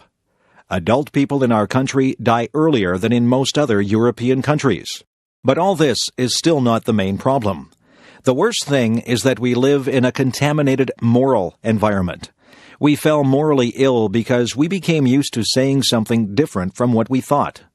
We learned not to believe in anything, to ignore each other, to care only about ourselves. Concepts such as love, friendship, compassion, humility, or forgiveness lost their depth and dimensions. And for many of us, they represented only psychological peculiarities. Or they resembled some gone-astray greetings from ancient times, a little ridiculous in the era of computers and spaceships. Only a few of us were able to cry out loud that the powers that be should not be all-powerful, and that special farms, which produce ecologically pure and top-quality food just for them, should send their produce to schools, children's homes, and hospitals if our agriculture was unable to offer them to all. The previous regime, armed with its arrogant and intolerant ideology, reduced man to a force of production and nature to a tool of production. In this, it attacked both their very substance and their mutual relationship. It reduced gifted and autonomous people, skillfully working in their own country, to nuts and bolts of some monstrously huge, noisy, and stinking machine, whose real meaning is not clear to anyone. It cannot do more than slowly but inexorably wear down itself and all its nuts and bolts. When I talk about contaminated moral atmosphere, I am not talking just about the gentlemen who eat organic vegetables and do not look out of the plane windows. I am talking about all of us. We had all become used to the totalitarian system and accepted it as unchangeable fact, and thus helped to perpetuate it. In other words, we are all, though naturally to differing extents, responsible for the operation of the totalitarian machinery. None of us is just its victim. We are also all its co-creators. Václav Havel, Contamination of Morality. Why do I say this? It would be very unreasonable to understand the sad legacy of the last 40 years as something alien, which some distant relative bequeathed us. On the contrary, we have to accept this legacy as a sin we committed against ourselves. If we accept it as such, we will understand that it is up to us all, and up to us only, to do something about it. We cannot blame the previous rulers for everything, not only because it would be untrue, but also because it could blunt the duty that each of us faces today, namely, the obligation to act independently, freely, reasonably, and quickly. Let us not be mistaken. The best government in the world, the best parliament, and the best president cannot achieve much on their own. And it would also be wrong to expect a general remedy from them only. Freedom and democracy include participation and therefore responsibility from us all. If we realize this, then all the horrors that the new Czechoslovak democracy inherited will cease to appear so terrible. If we realize this, hope will return to our hearts. In the effort to rectify matters of common concern, we have something to lean on. The recent period, and in particular, the last 6 weeks of our peaceful revolution, has shown the enormous human, moral, and spiritual potential and civic culture that slumbered in our society under the enforced mask of apathy. Whenever someone categorically claimed that we were this or that, I always objected that society is a very mysterious creature, and that it is not wise to trust only the face it presents to you. I am happy that I was not mistaken. Everywhere in the world, people wonder where those meek, humiliated, skeptical, and seemingly cynical citizens of Czechoslovakia found the marvelous strength to shake from their shoulders in several weeks, and in a decent and peaceful way, the totalitarian yoke. And let us ask, from where did the young people who never knew another system take their desire for truth, their love of free thought, their political ideas, their civic courage, and civic prudence? How did it happen that their parents, the very generation that had been considered as lost, joined them? How is it possible that so many people immediately knew what to do, and none of them needed any advice or instruction? Masaryk based his politics on morality. Let us try in a new time and in a new way to restore this concept of politics. Let us teach ourselves and others that politics should be an expression of a desire to contribute to the happiness of the community, rather than of a need to cheat or rape the community. Let us teach ourselves and others that politics can be not only the art of the possible, especially if this means the art of speculation, calculation, intrigue, secret deals, and pragmatic maneuvering, but that it can even be the art of the impossible, namely, the art of improving ourselves and the world. Václav Havel, Contamination of Morality. There are free elections and an election campaign ahead of us. Let us not allow this struggle to dirty the so far clean face of our gentle revolution. Let us not allow the sympathies of the world, which we have won so fast, to be equally rapidly lost through our becoming entangled in the jungle of skirmishes for power. Let us not allow the desire to serve oneself to bloom once again under the fair mask of the desire to serve the common good. It is not really important now which party, club, or group will prevail in the elections. The important thing is that the winners will be the best of us in the moral, civic, political, and professional sense, regardless of their political affiliations. The future policies and prestige of our state will depend on the personalities we select and later elect to our representative bodies. In conclusion, I would like to say that I want to be a president who will speak less and work more. To be a president who will not only look out of the windows of his airplane, but who, first and foremost, will always be present among his fellow citizens and listen to them well. You may ask what kind of republic I dream of. Let me reply. I dream of a republic independent, free, and democratic, of a republic economically prosperous and yet socially just, in short, of a humane republic, which serves the individual, and which therefore holds the hope that the individual will serve it in turn. Of a republic of well-rounded people, because without such, it is impossible to solve any of our problems, human, economic, ecological, social, or political. The most distinguished of my predecessors opened his first speech with a quotation from the great Czech educator Comenius. Allow me to round off my first speech with my own paraphrase of the same statement. People, your government has returned to you. Arthur Scargill, Criticism of Tory Policies.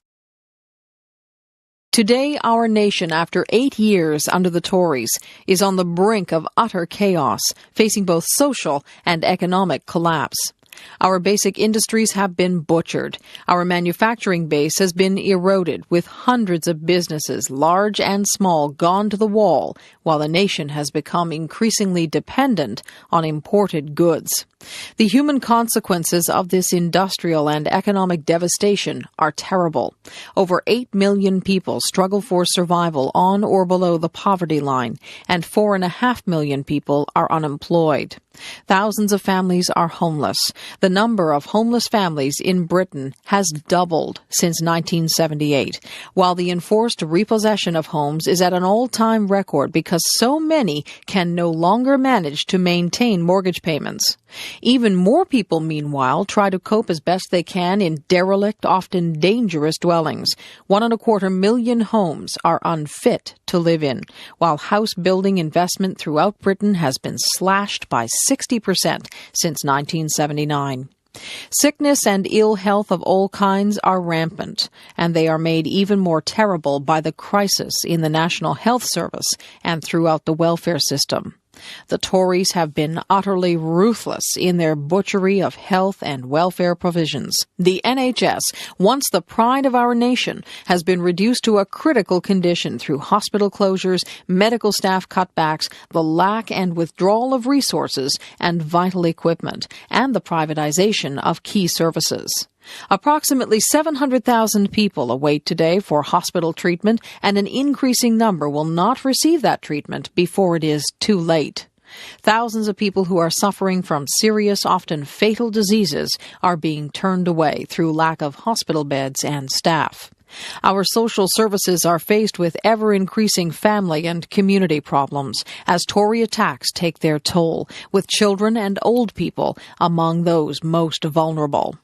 Our education system is also in chaos as students and teachers struggle against yet more cutbacks, fewer resources, and for our youngsters it must seem often a pointless exercise, with jobs, training, and access to higher education becoming more and more difficult to attain.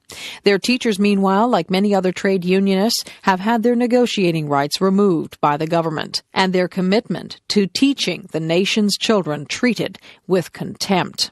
This has become a grim and desperate society, fueled by unemployment and its social consequences. Frustration, rage, and despair are rampant all around us. More and more people, I believe, are coming to see themselves as under attack, and they are correct. Arthur Scargill, Criticism of Tory Policies.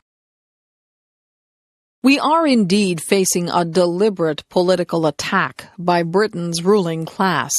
A war of attrition is being waged as capitalism, in a condition of acute crisis, lashes out with increasing ferocity to protect itself. The existence of this crisis is now clear for all to see. It has been exposed by the recent collapse of stock markets throughout the capitalist world, triggered off by the slide on Wall Street, which, according to experts, is the worst slump since 1929. This collapse will, in my view, lead inevitably to more hardship for the British people, with a massive increase in unemployment and reduced living standards as capitalism seeks once again to make working people pay for its pursuit of profit and power.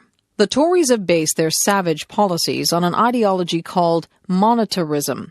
It is this philosophy which has led to the virtual destruction of our manufacturing industries and, in particular, to the devastation of our coal, rail, and steel industries. The steel industry has lost over 150,000 jobs, and the coal and rail industries have lost approximately 100,000 each within a period of 8 years.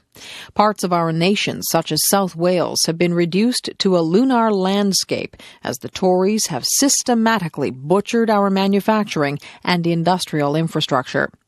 In seeking to win that absolute control, which it must have for even limited survival, the state, through the Tory government, has introduced twin measures to destroy or render ineffective all those who oppose it. On the one hand, it has deliberately increased unemployment from just over 1 million to 4.5 million in 8 years, creating, as in the 1930s, a situation where 30 to 40 people pursue each job vacancy, driven by this emotional blackmail to increasing fear. At the same time, it has introduced vicious legal measures designed to render the British trade union movement completely ineffective. Indeed, Margaret Thatcher has made it absolutely clear that she wants to wipe socialism off the agenda of British politics. To achieve this aim, the Tories are determined also to wipe effective trade unionism off the industrial agenda. Since 1979, we have seen a whole range of anti-trade union legislation, all of it designed to dismantle the gains achieved by trade unionists in more than a century of struggle. Today, the extent of this legislation is such that Britain's trade union movement must now be regarded as one of the most oppressed in the world. Tory legislation has removed trade union immunity, made secondary action, including secondary picketing and mass picketing, illegal, and rendered all trade unions vulnerable to legal actions, which could result in their bankruptcy. Britain's trade unions have found themselves no longer free to determine their own policies in relation to industrial solidarity action. Arthur Scargill, Criticism of Tory Policies. Not satisfied, however, with the most vicious anti-union legislation in the world, the Tories are currently introducing new measures which are so draconian they have staggered and brought forth opposition even from some traditional enemies of the trade union movement. The steps taken against British trade unionism can probably only be compared with those taken against our German comrades by Hitler in the 1930s. If this new Tory legislation is left unchallenged, then civil liberties and human rights in Britain are in danger of being wiped out. As life in Britain becomes harder, as frustrations and tensions rise, the state must bring into play all the elements of its machinery in order to suppress any attempts to throw off its power. The police are used increasingly in paramilitary fashion. The judiciary use greater ruthlessness against any trade union that attempts to stand by its rules and constitution, as the experience of the National Union of Mine Workers over the past 4 years proves. The courts have dealt just as savagely with the Lambeth and Liverpool councillors who refused to betray the commitments made to their communities. Meanwhile, the media, now quite openly under the control of international capitalists such as Murdoch and Maxwell, become even more blatantly the mouthpiece of Tory philosophy. The British capitalist press can make no claim to either objectivity or integrity, whether through the gutter journalism of the tabloids or the more restrained style of the so-called quality papers. They both play a key role in the daily dissemination of lies and misinformation to the public. This is but an outline of the situation which today faces the British labour and trade union movement. The terrible irony about it is that whilst throughout our movement there is general agreement on the ravages of the Tory attack, and agreement that it should be stopped, we have not united in an effective force to combat those ravages and challenge the system which has forced them onto our class. On the contrary, rather than uniting to fight our common enemy, our movement has been diverted time and time again by internal attacks aimed disgracefully at the very sections which have fought so bravely to carry out Labour Party and TUC policies by battling to save jobs, industries, communities, and services. Margaret Thatcher has been absolutely clear in recognizing her enemy. It is socialism, and she has openly declared her intention of wiping it off the British agenda. Dwight D. Eisenhower, The Military-Industrial Complex. This evening I come to you with a message of leave-taking and farewell, and to share a few final thoughts with you, my countrymen. We now stand 10 years past the midpoint of a century that has witnessed 4 major wars among great nations. 3 of these involved our own country. Despite these holocausts, America is today the strongest, the most influential, and most productive nation in the world. Understandably proud of this preeminence, we yet realize that America's leadership and prestige depend not merely upon our unmatched material progress, riches, and military strength, but on how we use our power in the interests of world peace and human betterment. A vital element in keeping the peace is our military establishment. Our arms must be mighty, ready for instant action, so that no potential aggressor may be tempted to risk his own destruction. Our military organization today bears little relation to that known by any of my predecessors in peacetime, or indeed by the fighting men of World War II or Korea. Until the latest of our world conflicts, the United States had no armaments industry. American makers of plowshares could, with time and as required, make swords as well. But we can no longer risk emergency improvisation of national defense. We have been compelled to create a permanent armaments industry of vast proportions. Added to this, 3.5 million men and women are directly engaged in the defense establishment. We annually spend on military security alone more than the net income of all United States corporations. Now, this conjunction of an immense military establishment and a large arms industry is new in the American experience. The total influence, economic, political, even spiritual, is felt in every city, every statehouse, every office of the federal government. We recognize the imperative need for this development. Yet we must not fail to comprehend its grave implications. Our toil, resources, and livelihood are all involved. So is the very structure of our society. In the councils of government, we must guard against the acquisition of unwarranted influence, whether sought or unsought, by the military-industrial complex. The potential for the disastrous rise of misplaced power exists and will persist. Harriet Tubman. Before the American Civil War, the economy of the southern states was based on the use of slave labor. The social and political leaders of the Old South were the plantation owners. Many of these owned hundreds of black slaves. The slaves were mainly used to pick crops, like cotton and tobacco.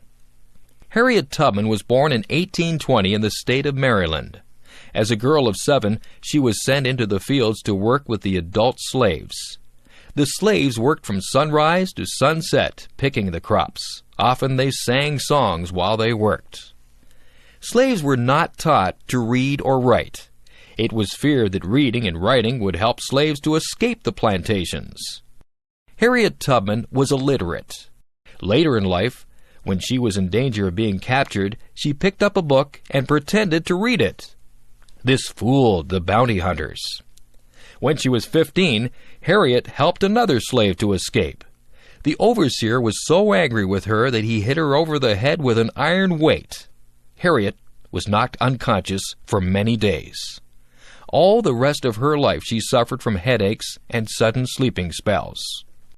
Harriet escaped from the plantation to Philadelphia, Pennsylvania. Since Pennsylvania was not a slave state, Harriet was fairly safe there. She was able to return secretly to the plantation and bring the rest of her family to freedom. There were already people working to bring black slaves up from the South to freedom. These people, both white and black, used the language of the railroad. Escaped slaves were called passengers. Safe houses were called stations. And the guides were called conductors. Harriet soon became a conductor in the Underground Railway. In 1850, the American government passed a second Fugitive Slave Act. This put more pressure on northern states to return escaped slaves to the South. Because of this, the Underground Railway went further north to Canada. In 1793, Upper Canada, Ontario, had passed a law bringing a gradual stop to slavery. In 1834, slavery was abolished in the whole British Empire. A lot of escaped slaves had come to Canada before 1850, but now nearly all escaped slaves tried to go there. Harriet Tubman rented a house in St. Catharines, Ontario. This provided a shelter for new arrivals. Harriet made about 11 trips from Canada to the U.S. during these years. In all, she brought back about 300 people. Escaped slaves had to travel by night and suffered hardships in bad weather. They had to hide during the day wherever they could. Harriet did not allow any passengers to turn back. That might endanger the whole Underground Railway. When the slave owners heard about Harriet, they offered a reward for her capture, but no one caught her or turned her in. When the Civil War broke out in 1861, she acted as a spy for the northern states. After the war, she married a black American soldier, Nelson Davis. In 1869, a book was written about Harriet Tubman. Black slaves knew Harriet as Moses. The Bible tells the story of how Moses led the people of Israel out of slavery in Egypt. He led them north to Palestine. In the same way, Harriet Tubman delivered many of her people from slavery and led them north to freedom. Dwight D. Eisenhower, The Military-Industrial Complex. Happily, I can say that war has been avoided. Steady progress toward our ultimate goal has been made, but so much remains to be done. As a private citizen, I shall never cease to do what little I can to help the world advance along that road. So in this, my last good night to you as your president, I thank you for the many opportunities you have given me for public service in war and in peace. I trust that in that service you find some things worthy. As for the rest of it, I know you will find ways to improve performance in the future. To all the peoples of the world, I once more give expression to America's prayerful and continuing aspiration. We pray that peoples of all faiths, all races, all nations may have their great human needs satisfied, that those now denied opportunity shall come to enjoy it to the full, that all who yearn for freedom may experience its spiritual blessings, that those who have freedom will understand also its heavy responsibilities, that all who are insensitive to the needs of others will learn charity, that the scourges of poverty, disease, and ignorance will be made to disappear from the earth, and that in the goodness of time all peoples will come to live together in a peace guaranteed by the binding force of mutual respect and love. Now, on Friday noon, I am to become a private citizen. I am proud to do so. I look forward to it. Thank you, and good night. Prince Charles, Ugly Buildings. At last, people are beginning to see that it is possible and important in human terms to respect old buildings, street plans, and traditional scales, and at the same time not to feel guilty about a preference for facades, ornaments, and soft materials. At last, after witnessing the wholesale destruction of Georgian and Victorian housing in most of our cities, people have begun to realize that it is possible to restore old buildings, and what is more, that there are architects willing to undertake such projects. For far too long, it seems to me, some planners and architects have consistently ignored the feelings and wishes of the mass of ordinary people in this country. Perhaps, when you think about it, it is hardly surprising, as architects tend to have been trained to design buildings from scratch, to tear down and rebuild. A large number of us have developed a feeling that architects tend to design houses for the approval of fellow architects and critics, not for the tenants. To be concerned about the way people live, about the environment they inhabit, and the kind of community that is created by that environment should surely be one of the prime requirements of a really good architect.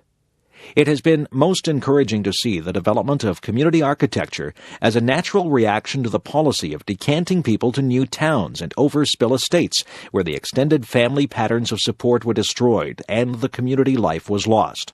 Now, moreover, we are seeing the gradual expansion of housing cooperatives, particularly in the inner-city areas of Liverpool, where the tenants are able to work with an architect of their own who listens to their comments and their ideas and tries to design the kind of environment they want, rather than the kind which tends to be imposed upon them without any degree of choice.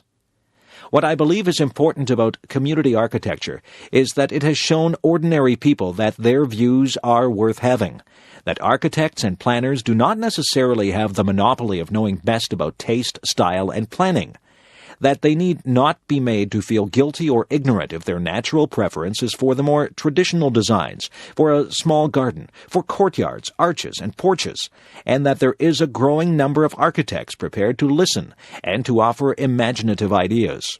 It would be a tragedy if the character and skyline of our capital city were to be further ruined and St. Paul's dwarfed by yet another giant glass stump, better suited to downtown Chicago than the city of London. It is hard to imagine that London before the last war must have had one of the most beautiful skylines of any great city, if those who recall it are to be believed.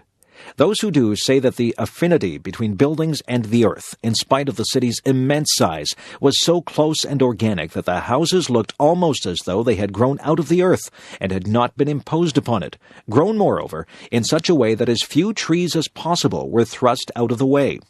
Those who knew it then and loved it, as so many British love Venice without concrete stumps and glass towers, and those who can imagine what it was like, must associate with the sentiments in one of Aldous Huxley's earliest and most successful novels, Antic Hay, where the main character, an unsuccessful architect, reveals a model of London as Christopher Wren wanted to rebuild it after the Great Fire, and describes how Wren was so obsessed with the opportunity the fire gave the city to rebuild itself into a greater and more glorious vision. What, then, are we doing to our capital city now? What have we done to it since the bombing during the war? What are we shortly going to do to one of its most famous areas, Trafalgar Square? Instead of designing an extension to the elegant facade of the National Gallery which complements it and continues the concept of columns and domes, it looks as if we may be presented with a kind of vast municipal fire station, complete with the sort of tower that contains the siren. I would understand better this type of high-tech approach if you demolished the whole of Trafalgar Square and started again with a single architect responsible for the entire layout. But what is proposed is like a monstrous carbuncle on the face of a much-loved and elegant friend. Apart from anything else, it defeats me why anyone wishing to display the early Renaissance pictures belonging to the gallery should do so in a new gallery so manifestly at odds with the whole spirit of that age of astonishing proportion. Why can't we have those curves and arches that express feeling and design? What is wrong with them? Why has everything got to be vertical, straight, unbending, only at right angles, and functional? Robert Runcie, After the Falklands War. Our hope as Christians is not fundamentally in man's naked goodwill and rationality. We believe that he can overcome the deadly selfishness of class or sect or race by discovering himself as a child of the universal God of love. When a man realizes that he is a beloved child of the Creator of all, then he is ready to see his neighbors in the world as brothers and sisters. That is one reason why those who dare to interpret God's will must never claim him as an asset for one nation or group rather than another. War springs from the love and loyalty which should be offered to God being applied to some God substitute, one of the most dangerous being nationalism. This is a dangerous world where evil is at work, nourishing the mindless brutality which killed and maimed so many in this city last week. Sometimes with the greatest reluctance, force is necessary to hold back the chaos which injustice and the irrational element in man threaten to make of the world. But having said that, all is not lost, and there is hope. Even in the failure of war, there are springs of hope. In that great war play by Shakespeare, Henry V says, "There is some soul of goodness in things evil, would men observingly distill it out." People are mourning on both sides of this conflict. In our prayers, we shall quite rightly remember those who are bereaved in our own country and the relations of the young Argentinian soldiers who were killed. Common sorrow should do something to reunite those who were engaged in this struggle. A shared anguish can be a bridge of reconciliation. Our neighbors are indeed like us. I have had an avalanche of letters and advice about this service. Some correspondents have asked, why drag God in? As if the intention was to wheel up God to endorse some particular policy or attitude rather than another. The purpose of prayer and of services like this is very different, and there is hope for the world in the difference. In our prayers, we come into the presence of the living God. We come with our very human emotions, pride in achievement and courage, grief at loss and waste. We come as we are, and not just mouthing opinions and thanksgiving which the fashion of the moment judges acceptable. As we pour into prayer our mourning, our pride, our shame, and our convictions, which will inevitably differ from person to person, if we are really present and really reaching out to God, and not just demanding His endorsement, then God is able to work upon us. He is able to deepen and enlarge our compassion and to purify our thanksgiving. The parent who comes mourning the loss of a son may find here consolation, but also a spirit which enlarges our compassion to include all those Argentinian parents who have lost sons. Robert Runcie after the Falklands War. Man without God finds it difficult to achieve this revolution inside himself. But talk of peace and reconciliation is just fanciful and theoretical unless we are prepared to undergo such a revolution. Many of the reports I have heard about the troops engaged in this war refer to moments when soldiers have been brought face to face with what is fundamental in life and have found new sources of strength and compassion even in the midst of conflict. Ironically, it has sometimes been those spectators who remained at home, whether supporters or opponents of the conflict, who continue to be most violent in their attitudes and untouched in their deepest selves. Man without God is less than man. In meeting God, a man is shown his failures and his lack of integrity, but he is also given strength to turn more and more of his life and actions into love and compassion for other men like himself. It is necessary to the continuance of life on this planet that more and more people make this discovery. We have been the choice. Man possesses the power to obliterate himself, sacrificing the whole race on the altar of some God substitute. Or he can choose life in partnership with God, the Father of all.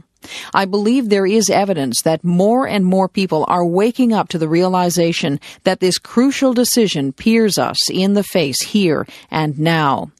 Cathedrals and churches are always places into which we bring human experiences, birth, marriage, death, our flickering communion with God, our fragile relationships with each other, so that they may be deepened and directed by the Spirit of Christ. Today we bring our mixture of thanksgiving, sorrows, and aspirations for a better ordering of this world. Pray God that He may purify, enlarge, and redirect these in the ways of His kingdom of love and peace. Amen. Salman Rushdie, Life Under Threat. A hot air balloon drifts slowly over a bottomless chasm carrying several passengers. A leak develops. The balloon starts losing height. The pit, a dark yawn, comes closer. Good grief, the wounded balloon can bear just one passenger to safety. The many must be sacrificed to save the one. But who should live? Who should die? And who could make such a choice? In point of fact, debating societies everywhere regularly make such choices without qualms, for of course what I've described is the given situation of that evergreen favorite, the balloon debate, in which, as the speakers argue over the relative merits and demerits of the well-known figures they have placed in disaster's mouth, the assembled company blithely accepts the faintly unpleasant idea that a human being's right to life is increased or diminished by his or her virtues or vices, that we may be born equal, but thereafter our lives weigh differently in the scales. It's only make-believe after all, and while it may not be very nice, it does reflect how people actually think. I have now spent over 1,000 days in just such a balloon, but alas, this isn't a game. For most of these 1,000 days, my fellow travelers included the Western hostages in Lebanon and the British businessmen imprisoned in Iran and Iraq, Roger Cooper and Ian Richter. And I had to accept, and did accept, that for most of my countrymen and countrywomen, my plight counted for less than the others. In any choice between us, I'd have been the first to be pitched out of the basket and into the abyss. Our lives teach us who we are, I wrote at the end of my essay, In Food Faith. Some of the lessons have been harsh and difficult to learn. Trapped inside a metaphor, I've often felt the need to redescribe it, to change the terms. This isn't so much a balloon, I've wanted to say, as a bubble, within which I'm simultaneously exposed and sealed off. The bubble floats above and through the world, depriving me of reality, reducing me to an abstraction. For many people, I've ceased to be a human being. I've become an issue, a bother, an affair. Bulletproofed bubbles like this one are reality-proof too. Those who travel in them, like those who wear Tolkien's rings of invisibility, become wraith-like if they're not careful. They get lost. In this phantom space, a man may become the bubble that encases him, and then one day, pop, he's gone forever.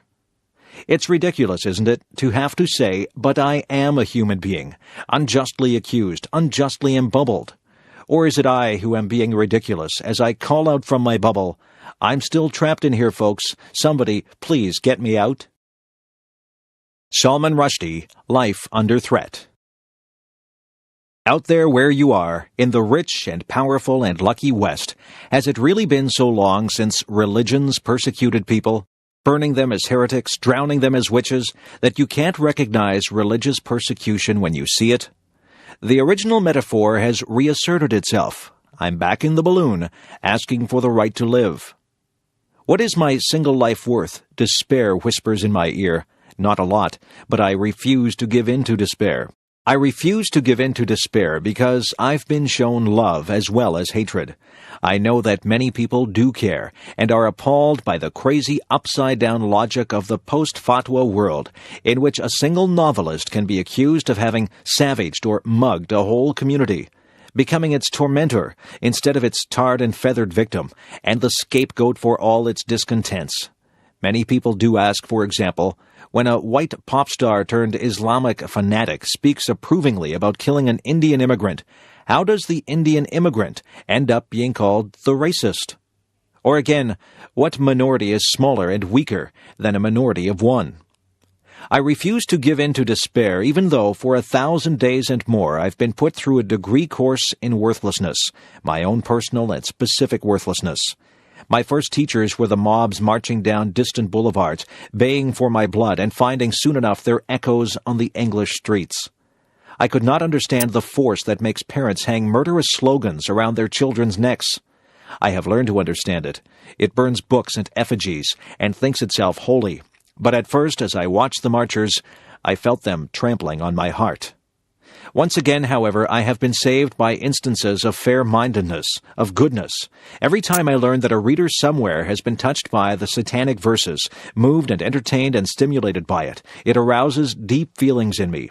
And there are more and more such readers nowadays, my postbag tells me, readers, including Muslims, who are willing to give my burned, spurned child a fair hearing at long last.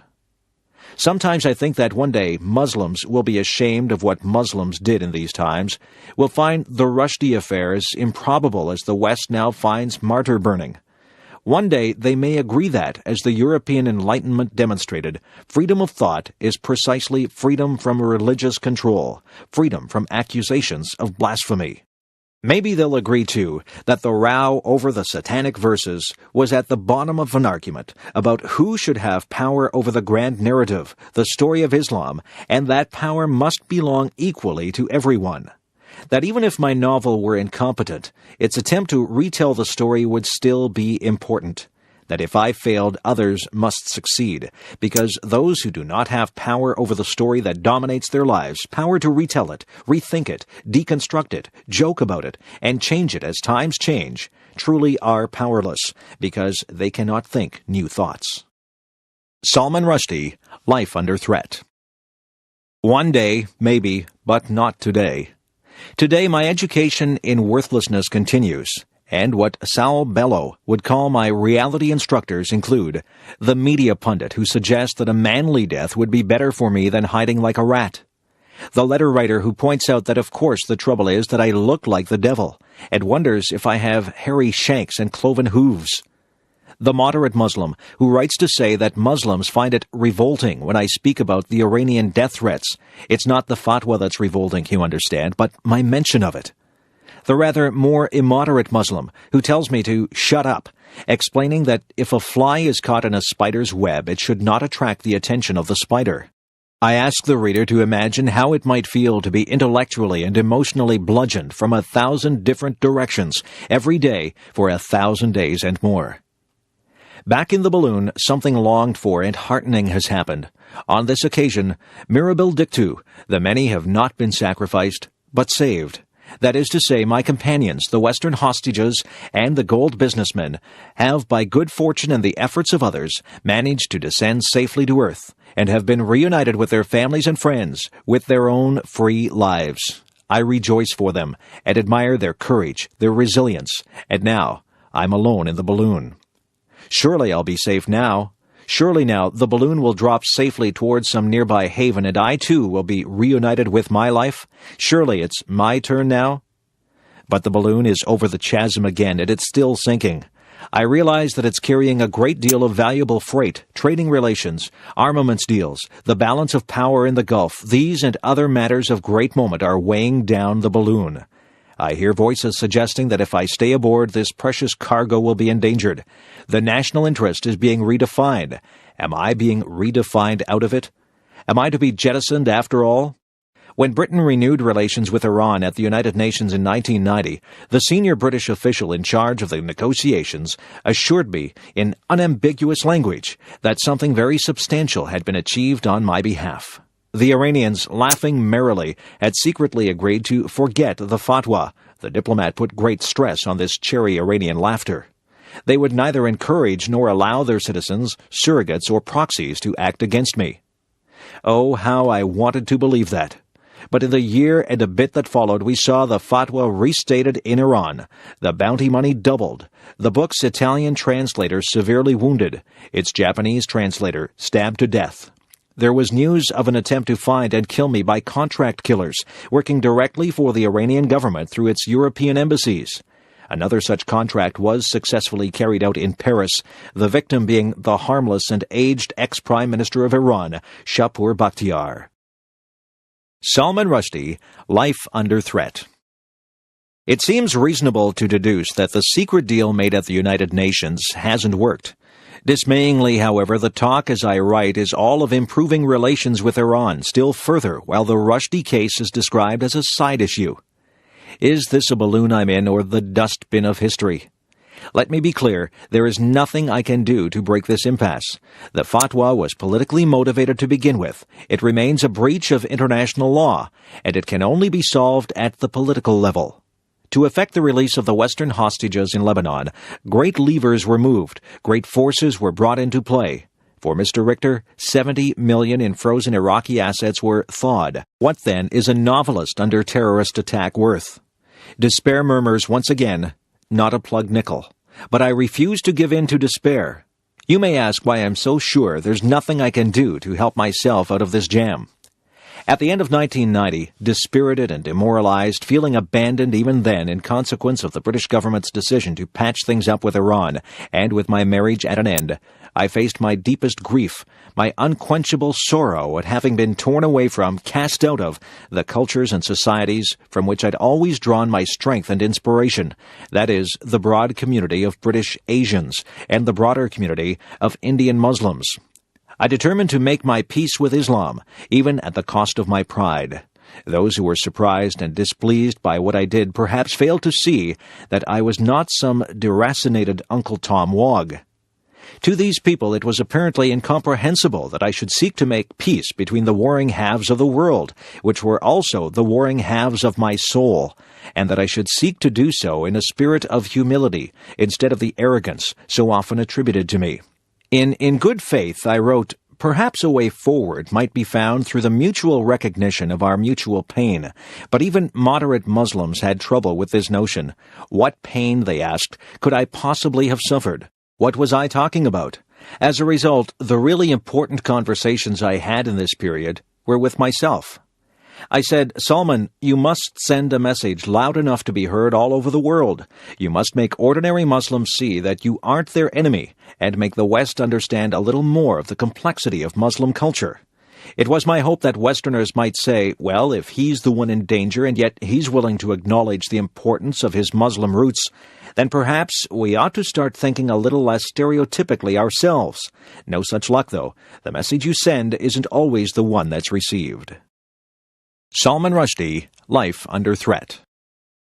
And I said to myself, admit it, Salman, the story of Islam has a deeper meaning for you than any of the other grand narratives. Of course, you're no mystic, mister, and when you wrote, I am not a Muslim, that's what you meant. No supernaturalism, no literalist orthodoxies, no formal rules for you. But Islam doesn't have to mean blind faith. It can mean blind faith. It can mean what it always meant in your family, a culture, a civilization, as open-minded as your grandfather was, as delightedly disputatious as your father was, as intellectual and philosophical as you like. Don't let zealots make Muslim a terrifying word, I urged myself. Remember what it meant, family and light.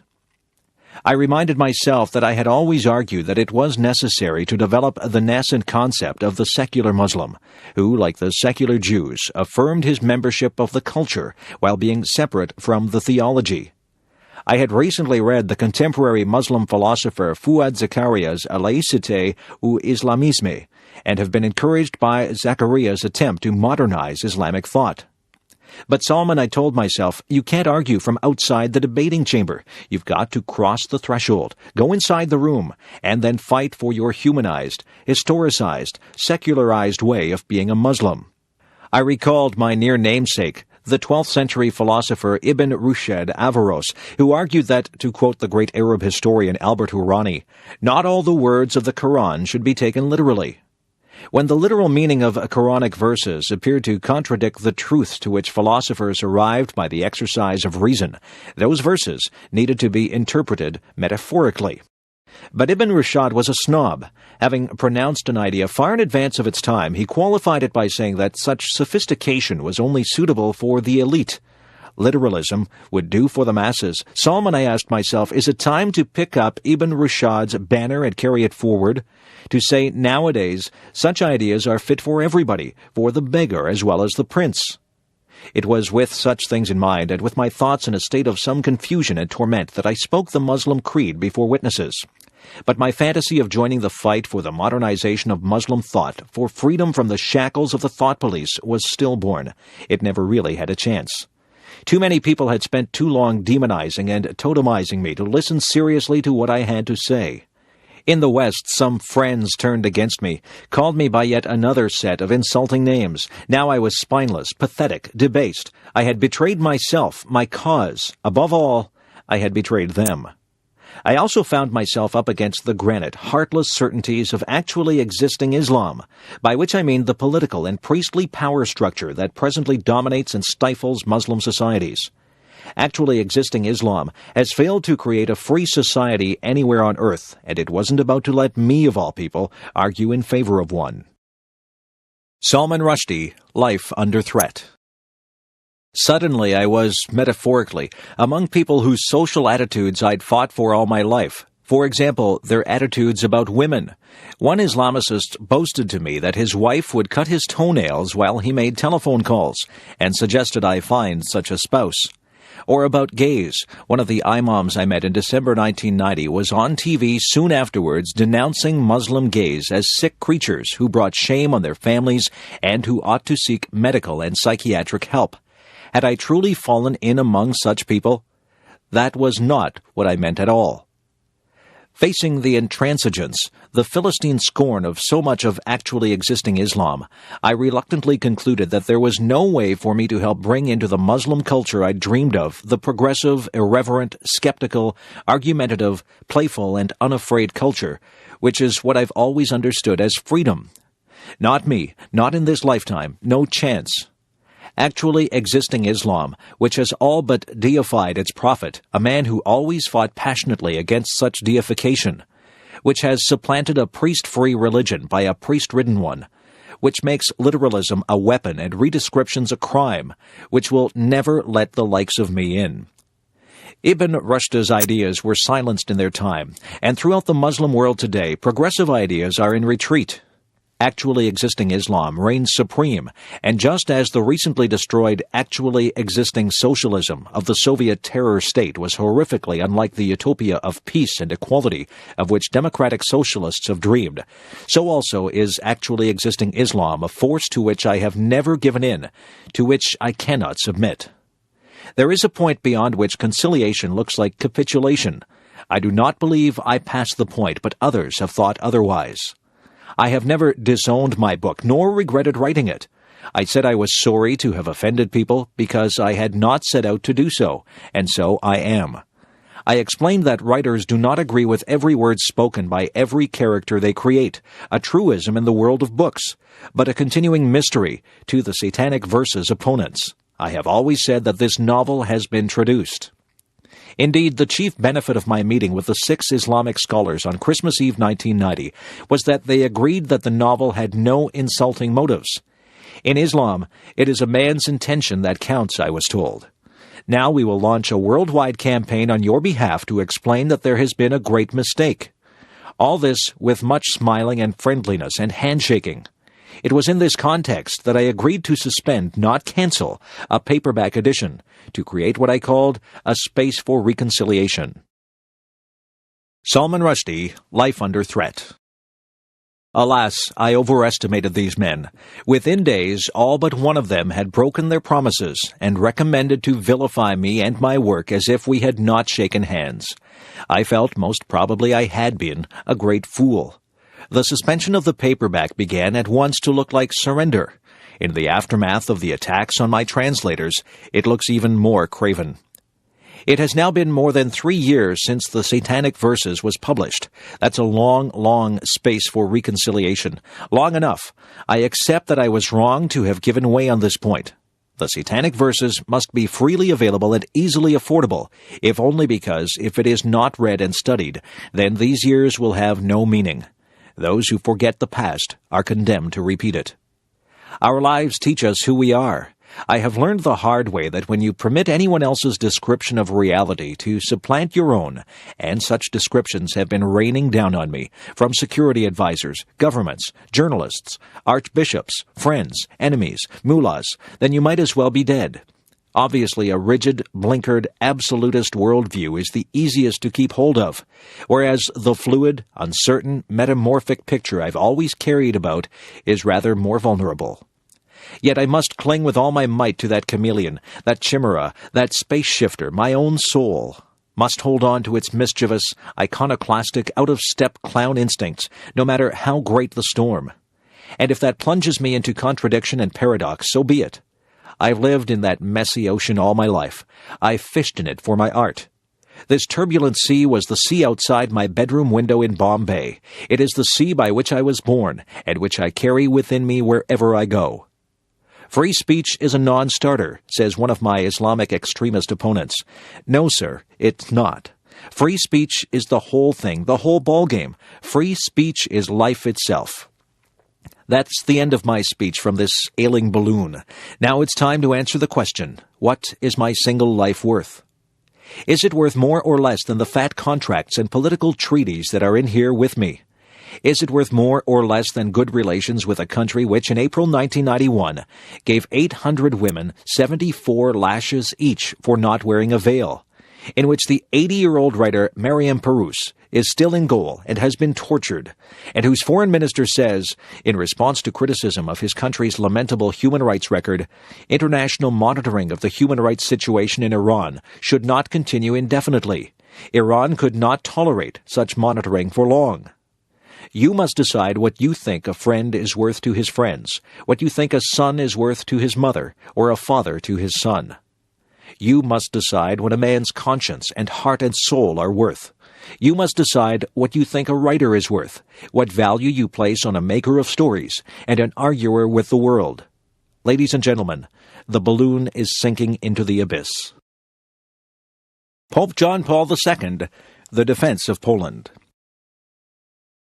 Our Lady of Jasna Gora is the teacher of true love for all, and this is particularly important for you, dear young people. In you, in fact, is decided that form of love which all of your life will have, and through you, human life on Polish soil. the matrimonial, family, social, and national form, but also the priestly, religious, and missionary one. Every life is determined and evaluated by the interior form of love. Tell me what you love, and I will tell you who you are. I watch. How beautiful it is that this word is found in the call of Jasna. It possesses a profound evangelical ancestry. Christ says many times, "Watch," Matthew 26:41. Perhaps also from the Gospel it passed into the tradition of scouring. In the call of Jasna, it is the essential element of the reply that we wish to give to the love by which we are surrounded in the sign of the sacred icon. The response to this love must be precisely the fact that I watch. What does it mean, I watch? It means that I make an effort to be a person with a conscience. I do not stifle this conscience, and I do not deform it. I call good and evil by name, and I do not blur them. I develop in myself what is good, and I seek to correct what is evil by overcoming it in myself. This is a fundamental problem which can never be minimized or put on a secondary level. No, it is everywhere, and always a matter of the first importance. Its importance is all the greater in proportion to the increase of circumstances which seem to favor our tolerance of evil, and the fact that we easily excuse ourselves from this, especially if adults do so.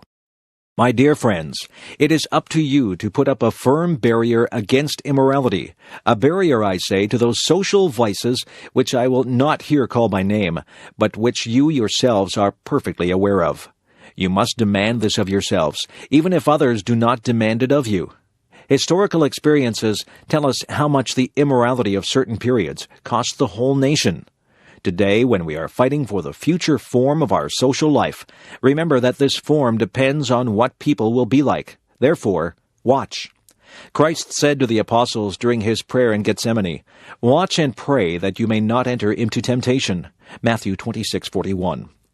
I watch also means I see another. I do not close in on myself, in a narrow search for my own interests, my own judgments. I watch means love of neighbor. It means fundamental, interhuman solidarity. Before the mother of Jasna, I wish to give thanks for all the proofs of this solidarity which have been given by my compatriots, including Polish youth, in the difficult period of not many months ago. It would be difficult for me to enumerate here all the forms of this solicitude which surrounded those who were interned, imprisoned, dismissed from work, and also their families. You know this better than I. I received only sporadic news about it. Pope John Paul II, the defense of Poland. May this good thing, which appeared in so many places and so many ways, never cease on Polish soil. May there be a constant confirmation of that I watch of the call of Jasna, which is a response to the presence of the Mother of Christ in the great family of the Poles. I watch also means I feel responsible for this great common inheritance whose name is Poland. This name defines us all. This name obliges us all. This name costs us all. Perhaps at times we envy the French, the Germans, or the Americans because their name is not tied to such a historical price and because they are so easily free, while our Polish freedom costs so much. My dear ones, I will not make a comparative analysis.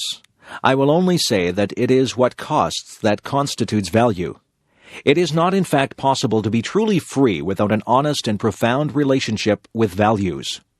We do not want a Poland which costs us nothing. We watch, instead, beside all that makes up the authentic inheritance of the generations, seeking to enrich it. A nation, then, is first of all rich in its people, rich in man, rich in youth, rich in every individual who watches in the name of truth. It is truth, in fact, that gives form to love. My dear young friends, before our common mother and the queen of our hearts, I desire finally to say to you that she knows your sufferings, your difficult youth, your sense of injustice and humiliation, the lack of prospects for the future that is so often felt, perhaps the temptations to flee to some other world.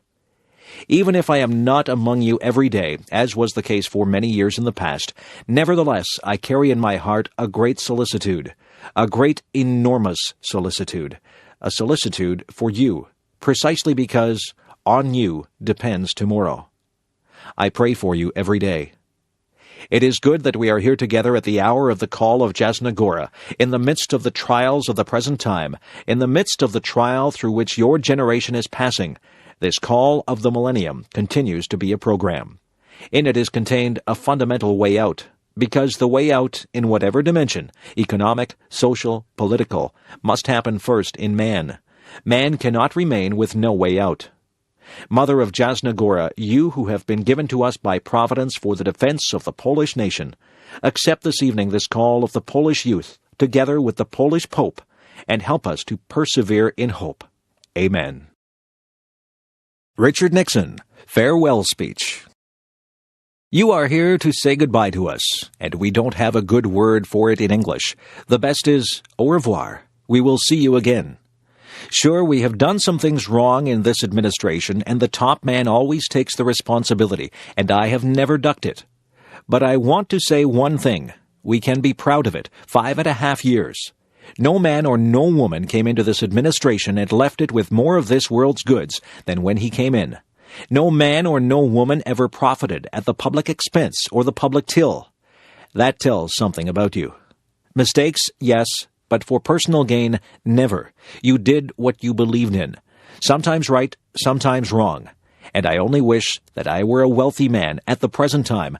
I have got to find a way to pay my taxes, and if I were, I would like to recompense you for the sacrifices that all of you have made to serve in government. But you are getting something in government, and I want you to tell this to your children, and I hope the nation's children will hear it too. Something in government service that is far more important than money. It is a cause bigger than yourself. It is the cause of making this the greatest nation in the world, the leader of the world, because without our leadership, the world will know nothing but war, possibly starvation, or worse in the years ahead. With our leadership, it will know peace. It will know plenty. We think sometimes when things happen that don't go the right way, we think that when you don't pass the bar exam the first time, I happened to, but I was just lucky. I mean, my writing was so poor, the bar examiner said, "We have just got to let the guy through." We think that when someone dear to us dies, we think that when we lose an election, we think that when we suffer a defeat, that all is ended. Not true. It is only a beginning, always. The young must know it. The old must know it. It must always sustain us, because the greatness comes not when things go always good for you, but the greatness comes, and you are really tested, when you take some knocks, some disappointments, when sadness comes, because only if you have been in the deepest valley can you ever know how magnificent it is to be on the highest mountain. Tony Benn, The Importance of Democracy. Some people genuinely believe that we shall never get social justice from the British government, but we shall get it from Jacques Delors.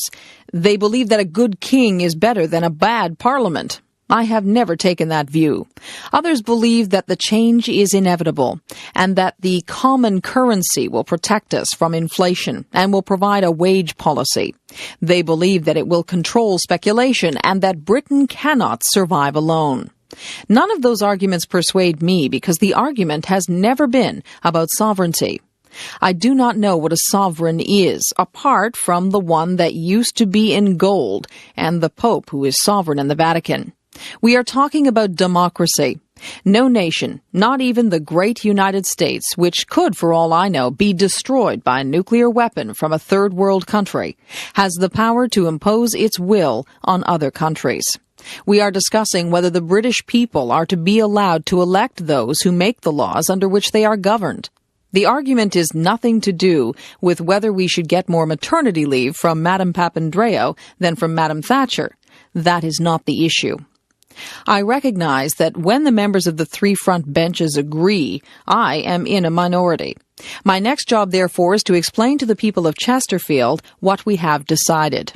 I will say first, my dear constituents, in future you will be governed by people whom you do not elect and cannot remove. I am sorry about it. They may give you better creches and shorter working hours, but you cannot remove them.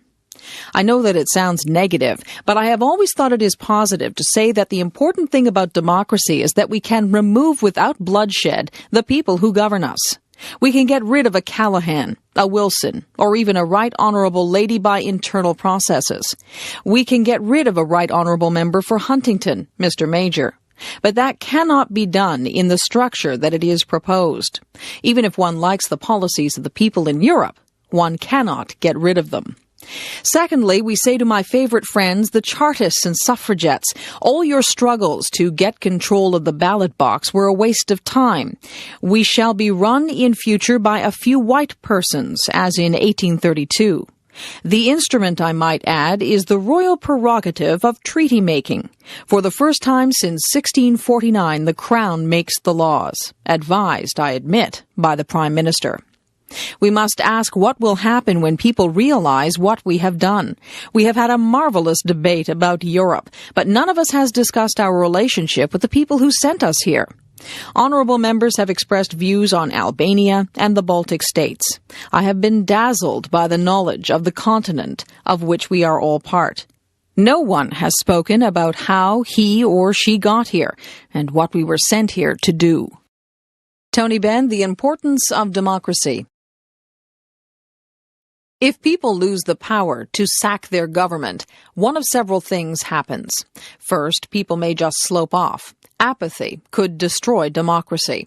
When the turnout drops below 50%, we are in danger. The second thing that people can do is to riot. Riot is an old-fashioned method for drawing the attention of the government to what is wrong. It is difficult for an elected person to admit it, but the riot at Strangeways produced some prison reforms. Riot has historically played a much larger part in British politics than we are ever allowed to know. Thirdly, nationalism can arise. Instead of blaming the Treaty of Rome, people say it is those Germans or it is the French.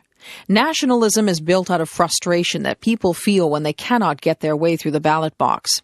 With nationalism comes repression. I hope that it is not pessimistic. In my view, it is not, to say that democracy hangs by a thread in every country of the world. Unless we can offer people a peaceful route to the resolution of injustices through the ballot box, they will not listen to a House that has blocked off that route. There are many alternatives open to us.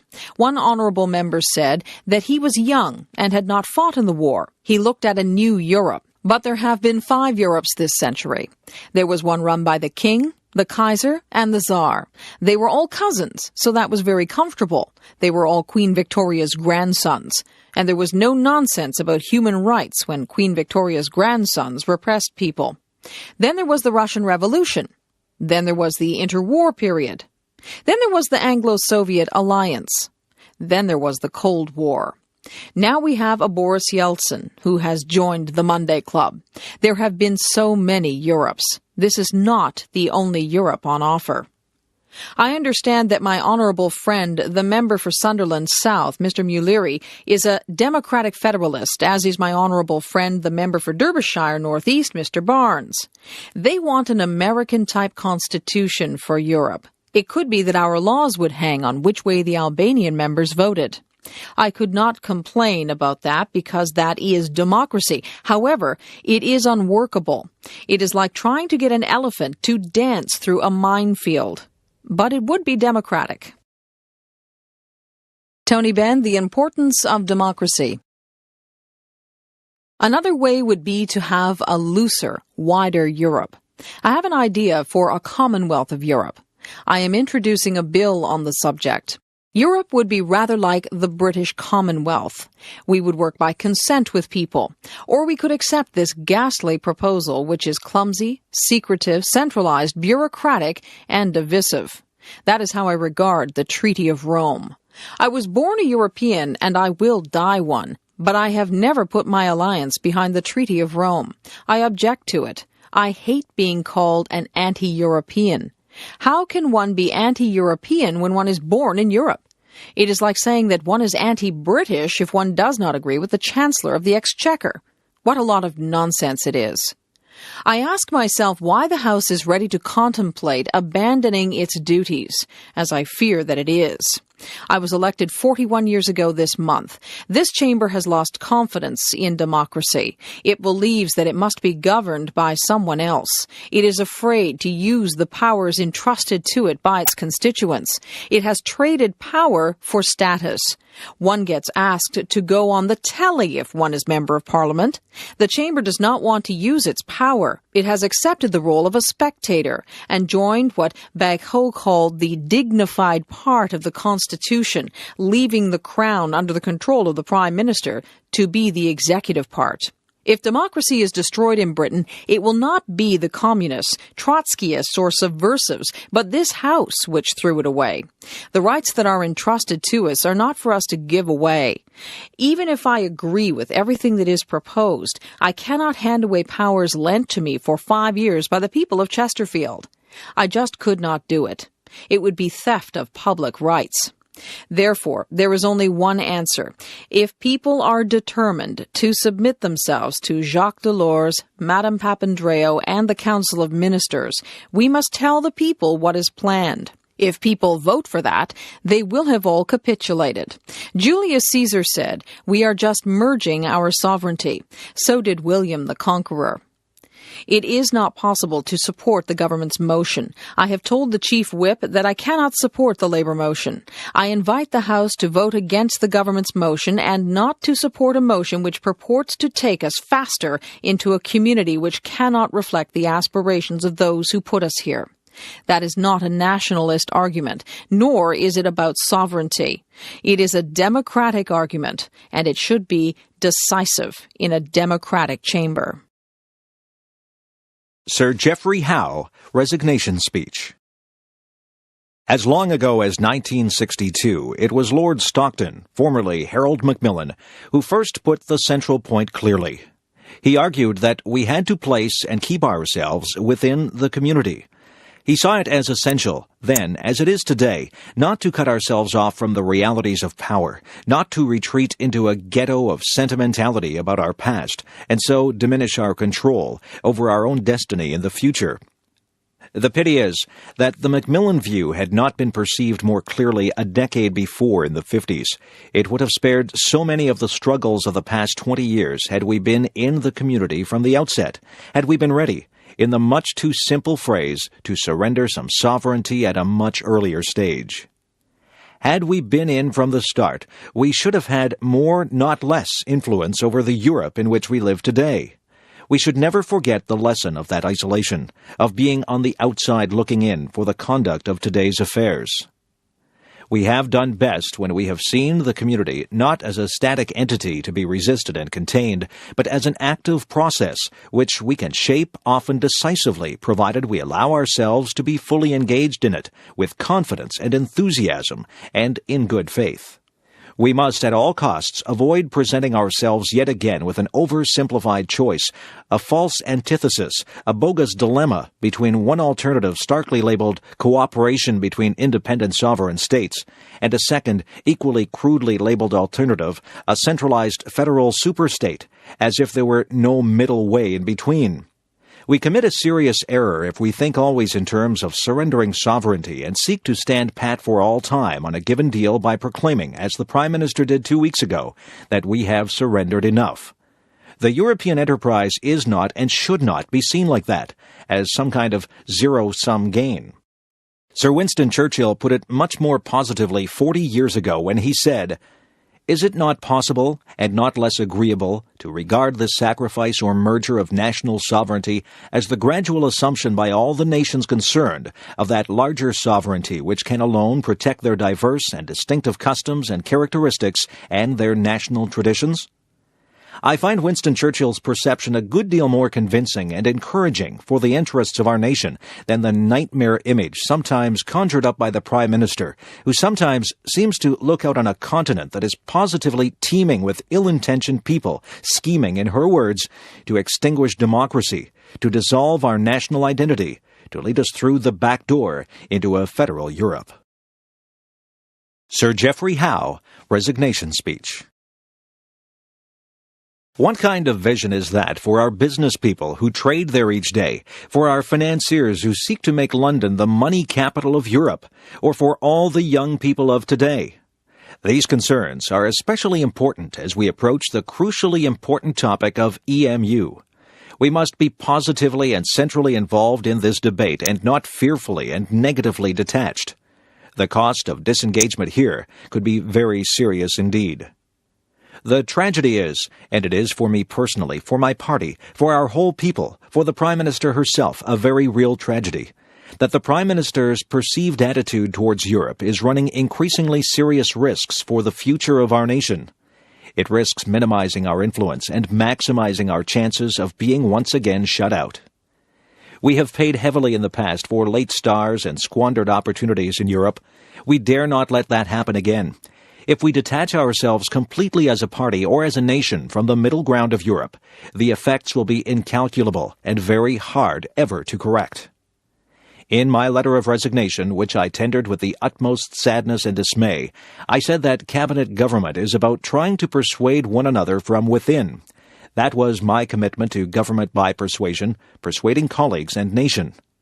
I have tried to do that as Foreign Secretary and since, but realize now that the task has become futile, of trying to stretch the meaning of words beyond what was credible, of trying to pretend there was a common policy when every step forward risked being subverted by some casual comment or impulsive answer. The conflict of loyalty is loyalty to the Prime Minister, and after more than 2 decades together, that instinct of loyalty is still very real, and the loyalty to what I perceive to be the true interests of this nation. That conflict of loyalty has become all too great. I no longer believe it is possible to resolve that conflict from within this government. That is why I have resigned. In doing so, I have done what I believe to be right for my party and my country. The time has come for others to consider their response to the tragic conflict of loyalty with which I have wrestled myself for perhaps too long. Mario Cuomo. 10 days ago, President Reagan admitted that although some people in this country seem to be doing well nowadays, others were unhappy and even worried about themselves, their families, and their futures. The president said he didn't understand that fear. He said, "Why, this country is a shining city on a hill." The president is right. In many ways, we are a shining city on a hill. But the hard truth is that not everyone is sharing in this city's splendor and glory. A shining city is perhaps all the president sees from the portico of the White House and the veranda of his ranch, where everyone seems to be doing well. But there's another part of the city, the part where some people can't pay their mortgages and most young people can't afford one, where students can't afford the education they need, and middle-class parents watch the dreams they hold for their children evaporate.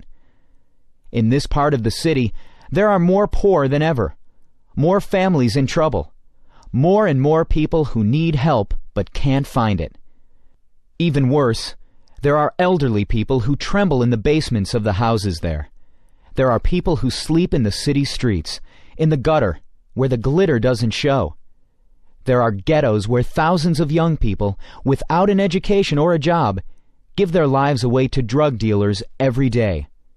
There is despair, Mr. President, in faces you never see, in the places you never visit in your shining city. In fact, Mr. President, this nation is more a tale of two cities than it is a shining city on a hill. Maybe if you visited more places, Mr. President, you'd understand. Mario Cuomo. Maybe if you went to Appalachia, where some people still live in sheds, and to Lackawanna, where thousands of unemployed steelworkers wonder why we subsidized foreign steel while we surrender their dignity to unemployment and to welfare checks. Maybe if you stepped into a shelter in Chicago and talked with some of the homeless there. Maybe, Mr. President, if you asked a woman who'd been denied the help she needs to feed her children because you say we need the money to give a tax break to a millionaire or to build a missile we can't even afford to use. Maybe then you'd understand. Maybe, Mr. President, but I'm afraid not. Because the truth is, this is how we were warned it would be. President Reagan told us from the beginning that he believed in a kind of social Darwinism, survival of the fittest. Government can't do everything, we were told, so it should settle for taking care of the strong and hope that economic ambition and charity will do the rest.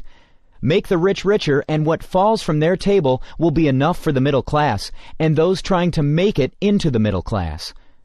The Republicans called it trickle-down when Hoover tried it. Now they call it supply side. It is the same shining city for those relative few who are lucky enough to live in its good neighborhoods. But for the people who are excluded, locked out, all they can do is stare from a distance at that city's glimmering towers. It's an old story, as old as our history. The difference between Democrats and the Republicans has always been measured in courage and confidence. The Republicans believe the wagon train will not make it to the frontier unless some of our old, some of our young, and some of our weak are left behind by the side of the trail. The strong will inherit the land. We Democrats believe that we can make it all the way with the whole family intact. We have, more than once. Ever since Franklin Roosevelt lifted himself from his wheelchair to lift this nation from its knees, wagon train after wagon train. Mario Cuomo. To new frontiers of education, housing, peace, the whole family aboard, constantly reaching out to extend and enlarge that family, lifting them up into the wagon on the way. Blacks and Hispanics, people of every ethnic group, and Native Americans, all those struggling to build their families and claim some small share of America. For nearly 50 years, we carried them to new levels of comfort, security, dignity, even affluence. Some of us are in this room today only because this nation had that confidence. It would be wrong to forget that. So we are here at this convention to remind ourselves where we come from and to claim the future for ourselves and for our children. Today, our great Democratic Party, which has saved this nation from depression, from fascism, from racism, from corruption, is called upon to do it again. This time to save the nation from confusion and division, from the threat of eventual fiscal disaster, and most of all from a fear of a nuclear holocaust. We must win this case on the merits. We must get the American public to look past the glitter, beyond the showmanship, to reality, to the hard substance of things. And we will do that not so much with speeches that sound good, as with speeches that are good and sound. We must make the American people hear our tale of two cities. We must convince them that we don't have to settle for two cities, that we can have one city, indivisible, shining for all its people. To succeed, we will have to surrender small parts of our individual interests, to build a platform we can all stand on, at once, comfortably, proudly singing out the truth for the nation to hear, in chorus, its logic so clear and commanding that no slick commercial, no amount of geniality, no martial music will be able to muffle it. We Democrats must unite so that the entire nation can. Surely the Republicans won't bring the convention together. Their policies divide the nation into the lucky and the left out, the royalty and the rabble. The Republicans are willing to treat that division as victory. They would cut this nation in half, into those temporarily better off and those worse off than before, and call it recovery. We should not be embarrassed or dismayed if the process of unifying is difficult, even at times wrenching. Unlike any other party, we embrace men and women of every color, every creed, every orientation, every economic class. In our family are gathered everyone from the abject poor of Essex County in New York to the enlightened affluent of the Gold Coast of both ends of our nation. And in between is the heart of our constituency, the middle class, the people not rich enough to be worry-free, but not poor enough to be on welfare. Those who work for a living because they have to. White-collar and blue-collar. Young professionals, men and women in small business desperate for the capital and contracts they need to prove their worth. We speak for the minorities who have not yet entered the mainstream. For ethnics who want to add their culture to the mosaic that is America. For women, indignant that we refuse to etch into our governmental commandments the simple rule, "Thou shalt not sin against equality." A commandment so obvious it can be spelled in 3 letters, ERA. For young people demanding an education and a future. For senior citizens terrorized by the idea that their only security, their social security, is being threatened. For millions of reasoning people fighting to preserve the environment from greed and stupidity, and fighting to preserve our very existence from a macho intransigence that refuses to make intelligent attempts to discuss the possibility of nuclear holocaust with our enemy. Refusing because they believe we can pile missiles so high that they will pierce the clouds and the sight of them will frighten our enemies into submission. That struggle to live with dignity is the real story of the shining city. It's a story I didn't read in a book or learn in a classroom. I saw it and lived it like many of you. I watched a small man with thick calluses on both hands work 15 and 16 hours a day. I saw him once literally bleed from the bottoms of his feet, a man who came here uneducated, alone, unable to speak the language, who taught me all I needed to know about faith and hard work by the simple eloquence of his example. Mario Cuomo. I learned about our kind of democracy from my father. I learned about our obligation to each other from him and from my mother. They asked only for a chance to work and to make the world better for their children and to be protected in those moments when they would not be able to protect themselves. This nation and its government did that for them. And that they were able to build a family and live in dignity and see one of their children go from beyond their little grocery store on the other side of the tracks in South Jamaica where he was born to occupy the highest seat in the greatest state of the greatest nation in the world we know is an ineffably beautiful tribute to the democratic process. We Democrats still have a dream. We still believe in this nation's future. And this is our answer, our credo. We believe in only the government we need, but we insist on all the government we need. We believe in a government characterized by fairness and reasonableness, a reasonableness that goes beyond labels, that doesn't distort or promise to do what it knows it can't do. A government strong enough to use the words love and compassion, and smart enough to convert our noblest aspirations into practical realities. We believe in encouraging the talented, but we believe that while survival of the fittest may be a good working description of the process of evolution, a government of humans should elevate itself to a higher order, one which fills the gaps left by a chance or a wisdom we don't understand. We would rather have laws written by the patron of this great city, the man called the world's most sincere Democrat, St. Francis of Assisi, than laws written by Darwin.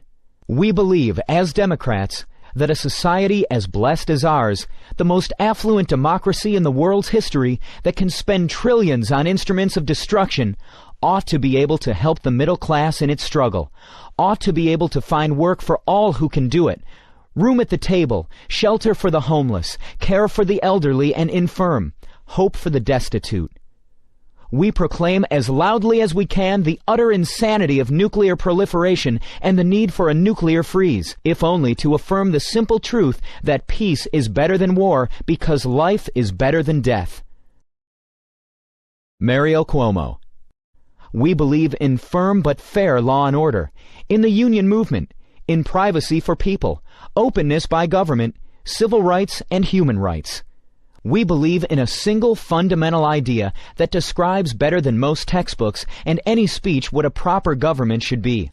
The idea of family, mutuality, the sharing of benefits and burdens for the good of all, feeling one another's pain, sharing one another's blessings, reasonably, honestly, fairly, without respect to race or sex or geography or political affiliation. We believe we must be the family of America, recognizing that at the heart of the matter we are bound one to another, that the problems of a retired school teacher in Duluth are our problems, that the future of the child in Buffalo is our future. The struggle of a disabled man in Boston to survive, to live decently, is our struggle. The hunger of a woman in Little Rock, our hunger. The failure anywhere to provide what reasonably we might to avoid pain is our failure. For 50 years, we Democrats created a better future for our children, using traditional democratic principles as a fixed beacon, giving us direction and purpose, but constantly innovating, adapting to new realities. Roosevelt's alphabet programs, Truman's NATO and the GI Bill of Rights, Kennedy's intelligent tax incentives and the Alliance for Progress, Johnson's civil rights, Carter's human rights, and the nearly miraculous Camp David peace accord.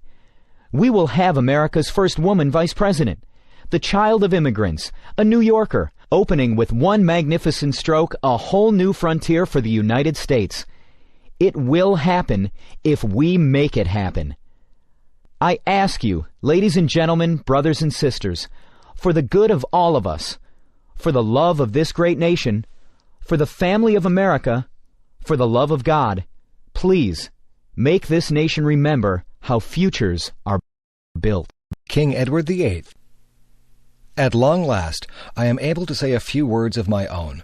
I have never wanted to withhold anything, but until now, it has not been constitutionally possible for me to speak. A few hours ago, I discharged my last duty as King and Emperor, and now that I have been succeeded by my brother, the Duke of York, my first words must be to declare my allegiance to him. This I do with all my heart. You all know the reasons which have impelled me to renounce the throne. But I want you to understand that in making up my mind, I did not forget the country or the empire, which as Prince of Wales and lately as King, I have for 25 years tried to serve. But you must believe me when I tell you that I have found it impossible to carry the heavy burden of responsibility and to discharge my duties as king as I would wish to do without the help and support of the woman I love. And I want you to know that the decision I have made has been mine, and mine alone. This was a thing I had to judge entirely for myself. The other person most nearly concerned has tried up to the last minute to persuade me to take a different course. I have made this the most serious decision of my life, only upon the single thought of what would, in the end, be best for all. This decision has been made less difficult to me by the sure knowledge that my brother, with his long training in the public affairs of this country, and with his fine qualities, will be able to take my place forthwith without interruption or injury to the life and progress of the empire. And he has one matchless blessing, enjoyed by so many of you, and not bestowed on me, a happy home with his wife and children.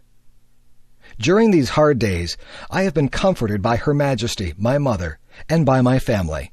The ministers of the Crown, and in particular, Mr. Baldwin, the Prime Minister, have always treated me with full consideration. There has never been any constitutional difference between me and them, and between me and Parliament. Bred in the constitutional tradition by my father, I should never have allowed any such issue to arise. Ever since I was Prince of Wales, and later on when I occupied the throne, I have been treated with the greatest kindness by all classes of the people wherever I have lived or journeyed throughout the empire. For that, I am grateful. I now quit altogether public affairs, and I lay down my burden. It may be some time before I return to my native land, but I shall always follow the fortunes of the British race and empire with profound interest, and if at any time in the future I can be found of service to His Majesty in a private station, I will not fail. And now, we all have a new king. I wish him and you, his people, happiness and prosperity with all my heart. God bless you all. God save the king. Edward Kennedy, speech at 1980 Democratic Party Convention. There were hard hours on our journey, and often we sailed against the wind. But always we kept our rudder true, and there were so many of you who stayed the course and shared our hope. You gave your help, but even more, you gave your hearts. Because of you, this has been a happy campaign. You welcomed Joan, me, and our family into your homes and neighborhoods, your churches, your campuses, your union halls.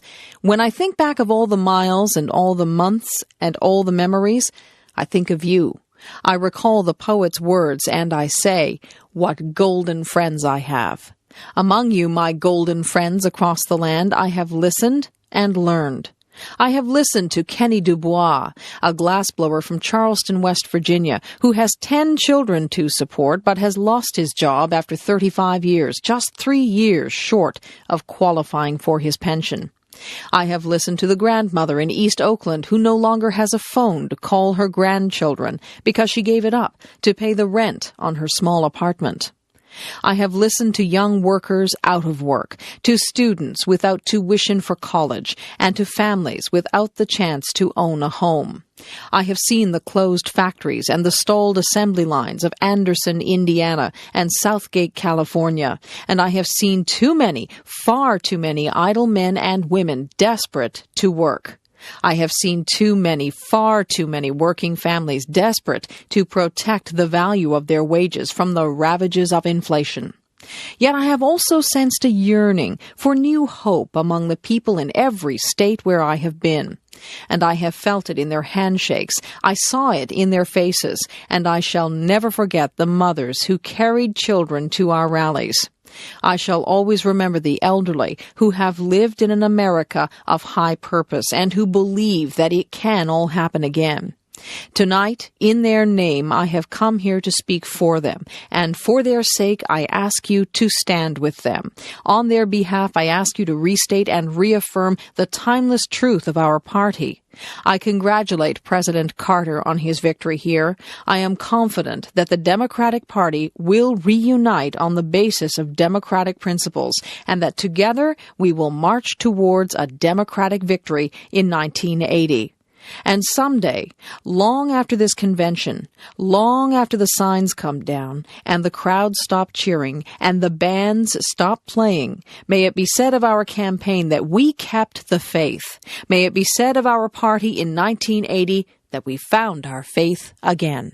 And may it be said of us, both in dark passages and in bright days, in the words of Tennyson that my brothers quoted and loved, and that have special meaning for me now, I am a part of all that I have met. Though much is taken, much abides. That which we are, we are. One equal temper of heroic hearts, strong in will, to strive, to seek, to find, and not to yield. For me, a few hours ago, this campaign came to an end.